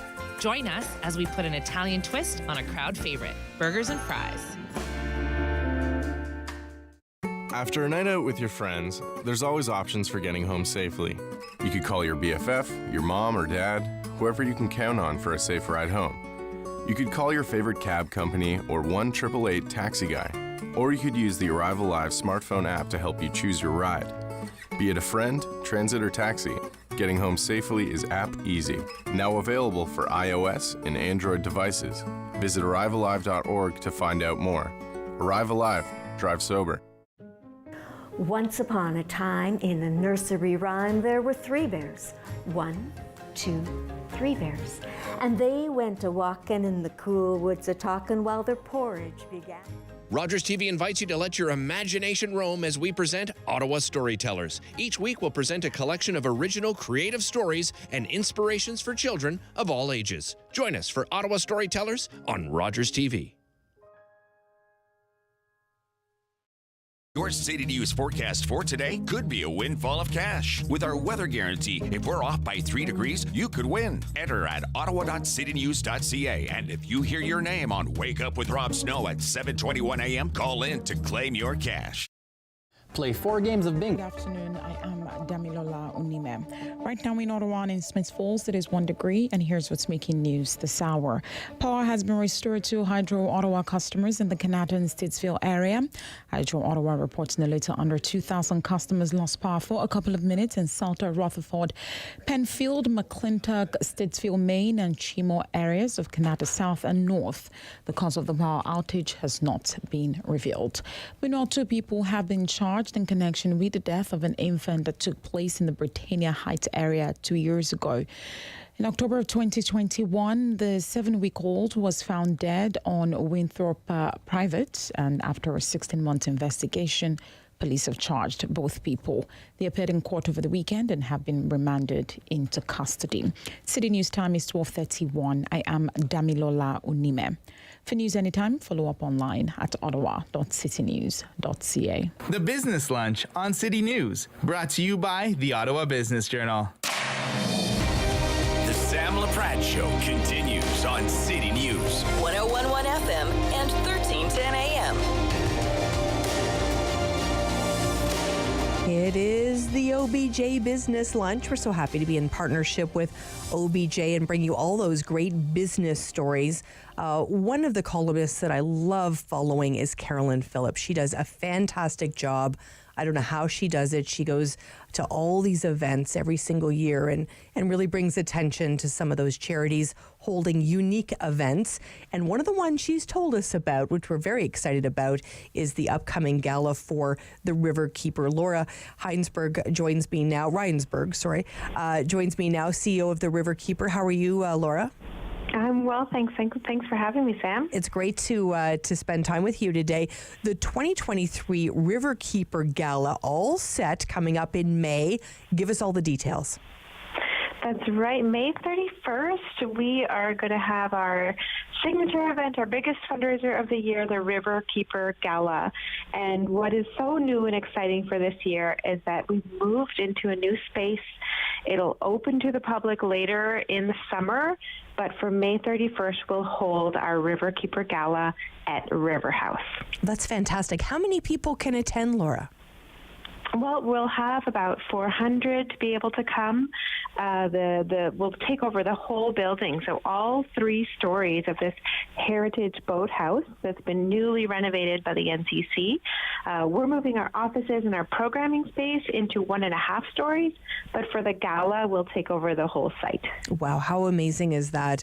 And when I think about the River Keeper, and I know there's so many different people that are on side, and I saw Carolyn's article, and I saw Glenn Sheen from the RBC there. I know he's a big fan of the work that you do. For people that may not know what the Ottawa River Keeper does, Laura, give us a sense of what your role is. Yeah, so Ottawa Riverkeeper is a champion for protecting and promoting the health of the Ottawa River and all of its tributaries. So it's a huge area. The watershed is more than twice the size of New Brunswick. We have our work cut out for us, and there's so many overlapping jurisdictions. We're a cohesive voice to make sure that the needs of the river are heard. We do that through science, through education, and through advocacy. And when we move into River House, we'll have our own science lab and education programming space. So it really begins a new chapter for Riverkeeper. Well, that's fantastic. And have tickets gone on sale yet? Not yet. We're looking at mid-March, so we're pulling all of those details together, but we wanted folks to know the date so that they could mark it off in their calendars, May 31st. That's fantastic. And give us a sense, Laura, of some of the challenges that the Ottawa River faces. Yeah, so overall, the river is in pretty good health. We can proudly say, especially as a capital city river, that it's in pretty good health. But there continue to be threats, and sewage overflows has been a big one. We're proud to say that in our work and working with the city of Ottawa, those have been reduced by over 90% since Riverkeeper came into being. There are threats to biodiversity. We're monitoring the river to understand the impacts of climate change. And so with all of those big global issues, it really comes home in our local waterways. And with such a big river coursing through the capital, I think we often take it for granted. We're there to make sure that its needs are understood and advocated for. It's such an important time for sure. And Carolyn Phillips is always great about coming out and supporting events like this. I'm assuming Carolyn will be there that night. We sure hope so, yes. She's fantastic. She is great. And who else is there, Laura? What other companies are represented? Yeah, so this year the Riverkeeper Gala for the 6th year in a row will be presented by IBC, the Insurance Bureau of Canada, and we've got another few partners coming on board, returning, but there's interest from new sponsors as well, and that was the purpose of our event the other day, to let folks know that if they represent a business, we are inviting sponsors to come on board. It's a great event, fantastic exposure for your business, and it truly is our biggest fundraiser, so it makes a big difference in what we can achieve each year.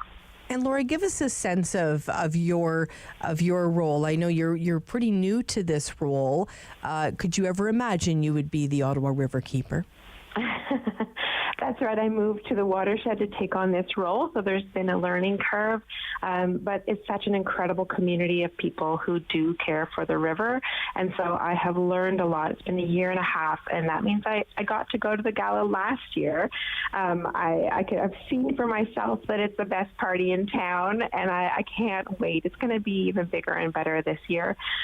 We can, by doing it at River House, again, it's that whole new chapter for what we can achieve for youth to be able to come to education programming, for folks to be able to learn more about the river and advocate on its behalf. River House will really be that platform from which Riverkeeper can do so much more. Amazing. Laura Rinesborough joining us today, CEO of the Ottawa River and the Ottawa Riverkeeper. Appreciate your time and congratulations on all these great initiatives. We look forward to the big gala coming up in May. Thank you, Laura. Thank you. It is, of course, the OBJ Business Lunch. We've got lots to talk about today. We're going to meet Chad Kendall and April Labs. We're going to meet them. They run JP Waxington. We're also going to have an opportunity today to talk to somebody that represents the Carp Ridge Eco Wellness Center. This is a really interesting center, and we want to tell you all about it. Lots of businesses to support this time in our community, and it's never been more important to reach out, especially as we head towards spring. Think about all the ways that we want to spend our money locally here, which is fantastic. The OBJ Business Lunch will return after this short break on City News. Sam Laprade will be right back on City News. 101.1 FM and 1310 AM. Bum, bum, bum, bum, bum, bum, bum, bum. $20. $20. We're on the line for $20. Hello, I'm Jim Deeks, host of Canada Files. I hope you'll join me each week for interesting and informative discussions with some of Canada's most impressive people. On Monday's Daytime Ottawa, Joe Tuttengal joins us on the show from Coconut Lagoon and Tally Restaurants. He's going to be sharing one of his fabulous recipes from his latest cookbook. Also on the show, we'll introduce you to a local small business called Sunflower Soaps, and we'll give you some advice on what to do if your contractor makes a mistake, because things can get complicated very quickly. All that and more on Monday's Daytime Ottawa, right here on Rogers TV. When an impaired driver killed my brother DJ, some people used the A word. They called it an accident. but it wasn't. An accident implies that no one was at fault. But when someone impaired by alcohol and/or drugs chooses to drive, they are fully responsible for the crash that can result. So please, for the memory of my brother DJ and the thousands of families whose lives have been shattered by impaired drivers, let's drop the A word. A crash caused by impaired driving is not an accident. There we go.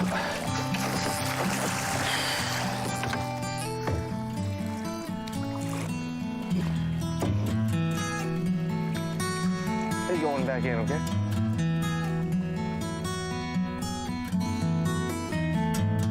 It's a new season of The New Fly Fisher on Rogers TV.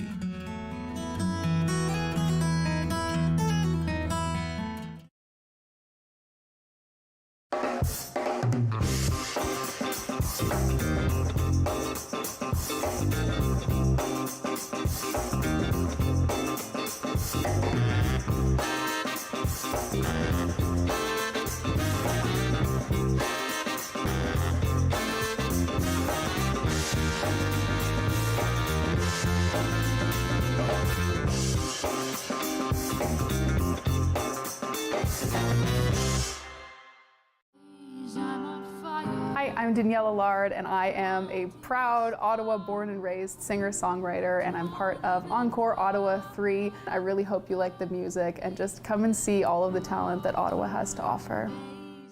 Every year, dozens of Canadians are killed or seriously injured because they take risks around railway tracks. Talk to your loved ones about rail safety. Visit stoptracktragedies.ca.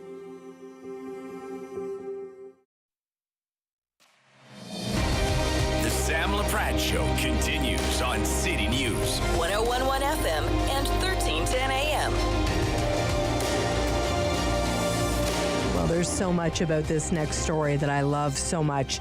Chad Kendall joins us in April Labs from JP Waxington. Hello, you two. Hello. Hi there. Great to spend time with you. Chad, I understand that many years ago, like 2 decades ago, you enjoyed making candles. Tell me a little bit about that. Well, really, it was just, I got myself got a hold of a candle making kit, and I would be making these votive style candles, not really paying attention to any of the how-tos. And then I just, spending a lot of money on my credit card and just giving the candles away, and noticing, of course, how my bills were going up. So between that and then when I, of course, joined the Canadian Forces, I had to put a stop to that. Mm-hmm, absolutely. How long did you serve, Chad? Just shy of 10 years. And how did you serve this country? I was in the Navy. I served my time out in Esquimalt on Vancouver Island. I was a Navy steward. Well, we appreciate your service, my friend. Thank you. Thank you. Thank you. And April, tell me a little bit about Chad. About Chad? So I met Chad a few years ago, and 2018. 2018, yeah. And he's a great guy. He's very passionate. Loves to kind of keep busy, and because he was medically released from the Navy, he was looking for something to do, something to kind of help him with his struggles and kind of feeling like he was still part of society. So we started to look at some possible business ideas that, we could do together.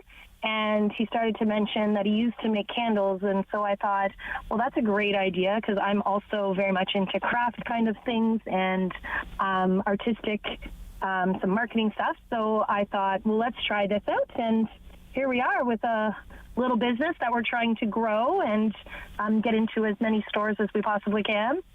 Well, that's fantastic. And Chad, what did it mean to you to be connected again and get to be creative and create something like JP Waxington?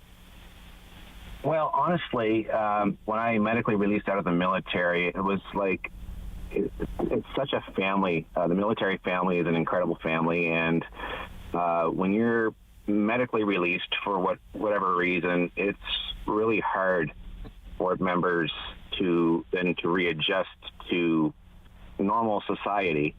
And so there was those struggles as well, and not being basically forced to like retire and stay at home and not be able to work because of whatever issues. So that was really hard, and then you just don't feel like you're contributing to society. So when you can pick up a hobby of a craft of some sort, and work with your hands or whatnot, and feel like, well, I can, I almost have like a 9-to-5 job. I can get up in the morning and walk out the door and make a craft, and then go to craft shows and be around other people and talk to people about the craft and whatnot. It gives you a sense of purpose. You made my whole day, Chad. I needed to hear you today. April, when you think about what what you're making and the work that Chad's done, and I understand that the candles are really inspired as well by Renfrew County. Yeah, so we started to think about some possible scents and names, and we both are originally from the area, the Ottawa Valley area, and left and has come back. So we wanted to kind of show our love and appreciation for the area. So we really started to think of, things from our childhood, things that we like to do, being outdoors, camping, those sorts of things. And so we sought out to find scents that kind of brought back some nostalgia for us, and then created scent names to kind of go with that. So we have things like Algonquin, we have Storyland, we have Beachburg Fair, which is a local fair here, but really can be generalized for any small town fair, carnival that kind of comes to town. And then a lot of our scents, even though the names aren't necessarily Ottawa Valley, we do try to create those outdoor kind of feelings. And of course, we have some general sweet ones as well for the people that aren't really into the outdoors. We still want to provide something for them as well. Yeah, and that's the great thing too about it's absolutely fun just being able to discover all these fragrance oils that we get to play with. But on top of that, when you can make something and have it at one of your shows, and somebody takes a smell and they're like, oh my God, the memory that the candle has for them of something that they experienced 10, 15 years ago. And that's what we want. Amazing. That's what we want to see. Amazing. I grew up in Deep River. And and as you were describing, April, all of that, and Chad too, you were describing all of that, I just had this incredible memory flash in my mind. And I'm going to tell you, it probably hasn't been in my brain for 40 years. And that's when I used to walk out of our place in the Mountain View subdivision, and there used to be blueberry bushes everywhere. And on a warm summer day, you would pick blueberries and they would have this beautiful smell to them. And as you were describing that, I'm like, oh my gosh, that's my childhood. So that's awesome. So it's amazing how that can really affect somebody, right, Chad? Yeah. And April, exactly. Yeah. It's amazing. And what would you want us to know, Chad, about the transition that you made and how you managed all that? Well, it is, when you're medically releasing out of the military, it's really, I mean, there's a little bit of guidance for you, but at the same time, it's like, there you go. Here's some paperwork to read up on, and go to your, the place that you're moving to, whether it's staying in the same area that you served or moving all the way back home. And then here's some connections for, medical and whatnot, but you're on your own.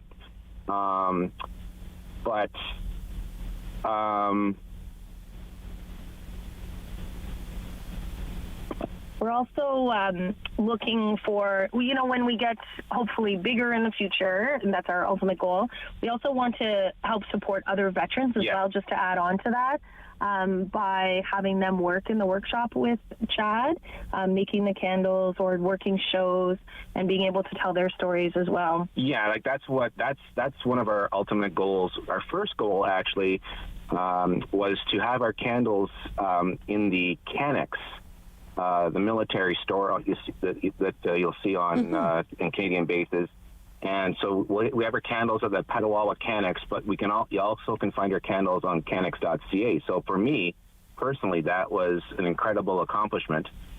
But as what April just said, one of our goals is to be able to have a workspace where we can have other veterans who are experiencing the same issues as myself come to a place, have it be a safe place where we can all discuss, our time in the military.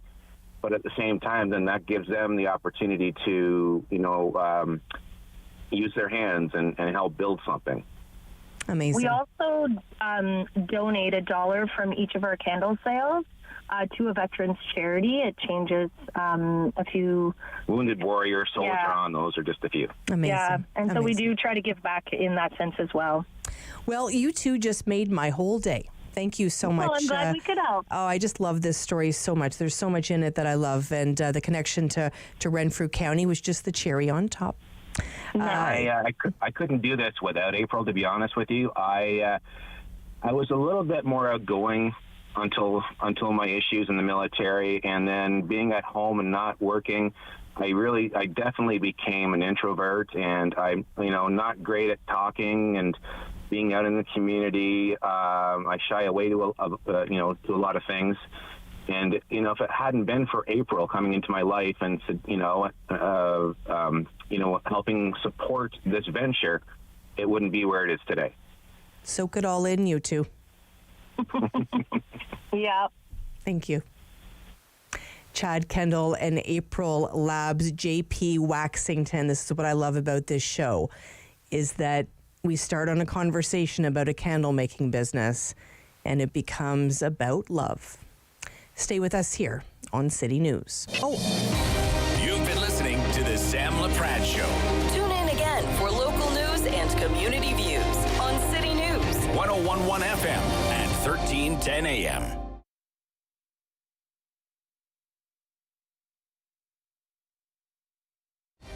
The Sam Laprade Show continues on City News. 101.1 FM and 1310 AM. That's what happens when we talk about love around here. I get all up in arms. I get all excited. I wanted to head to the beautiful community of Carp today and spend time with Ruth Lee. Hi, Ruth. Hello. Thank you for having me. Oh, it's my pleasure. Ruth is a mindfulness coach and meditation teacher with Carp Ridge Eco Wellness Center. Tell us about this center, Ruth. Well, the center is on 190 acres of mostly forested, environmentally protected land. And it's a beautiful place for people to feel nurtured by nature and by the healing and caring of our community. So we have a clinic, and we also have this really rich and diverse intentional community that offers events and community dinners and gatherings. Well, I have a friend that goes all the time. She absolutely loves it. My friend Stephanie is always out at Carp Ridge, and she's always loving her time there. And I understand you have a silent retreat. Talk to me about this. Yes, so it's coming up in 2 Sundays, and it's a full-day immersive experience that is supported. It's in person here at the Carp Ridge Eco Wellness Center, and it's the intention is to really allow ourselves to drop into the stillness and the silence that exists within each of us, and to uncover what is truly there. So what is it that is our life calling, our deepest purpose, and how do we move forward in a meaningful and fulfilling way? Amazing. Ruth, thanks so much for sharing about Carpridge, and I'm hoping we've inspired someone today to reach out to you and book one of those retreats or book a service out there. It's such a great business you have there. Thank you. Thank you for having me. Ruth Lee joining us, mindfulness coach and meditation teacher with Carpridge Eco Wellness Center. We appreciate her time today.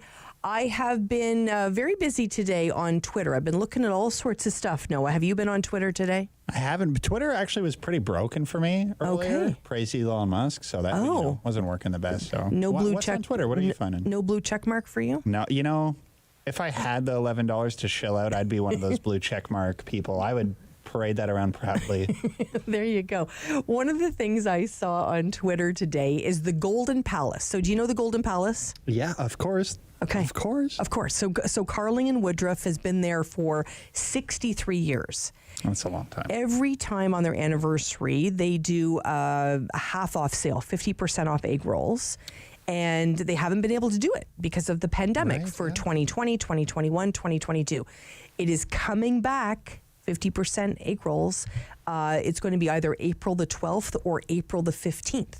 And I will say this is breaking news because these egg rolls are the best egg rolls in town, by far. So, okay, so I'm going to give you a bit of history. So my grandparents kind of lived close to the Golden Palace. Okay. And we lived in Oshawa, and then we lived in Deep River, and then we lived in Orleans. So whenever we visited, one meal would always be Golden Palace. It was a big, big treat. Yeah. So I had been going there for 52 years. Loyal customer. Yeah. Very, very loyal. And Sam and the gang, I know all of them over there, Wayne, and, I walk in and it's like Norman Cheers, like it's like Sam.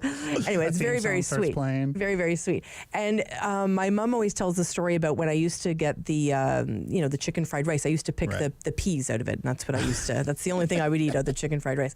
But it's great to see businesses like that thrive in this city. And for anyone that hasn't had a Golden Palace egg roll, have you lived really? I mean, you honestly, you haven't experienced life till its fullest extent until you've eaten a Golden Palace egg roll. So you know how much I love Gary Dimmick. Oh yeah, I mean, who doesn't love Gary Dimmick? Everybody loves Gary Dimmick. So he writes Crime Garden and writes about really, really tough crime stories that are heartbreaking. Some of the most interesting reads, I'd say, in Ottawa. Yeah. One of my favorite columns from Gary Dimmick ever was how he talked about Golden Palace egg rolls and how he talked about really what they've meant to families and how people, when people sometimes they're very, very ill, that's what they want as their last meal. And it was just such a beautiful article. And they've got it up in the waiting room there. If you're waiting for takeout, they've got the column really all cool. framed there from Gary Dimmick. I'll have to give that a read. So we're looking forward. So weather dependent, either April the 12th or April the 15th, 50% off Golden Palace egg rolls. Mark your calendar, everybody.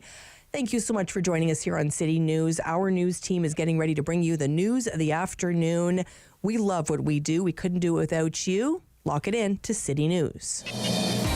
You've been listening to the Sam Laprade Show.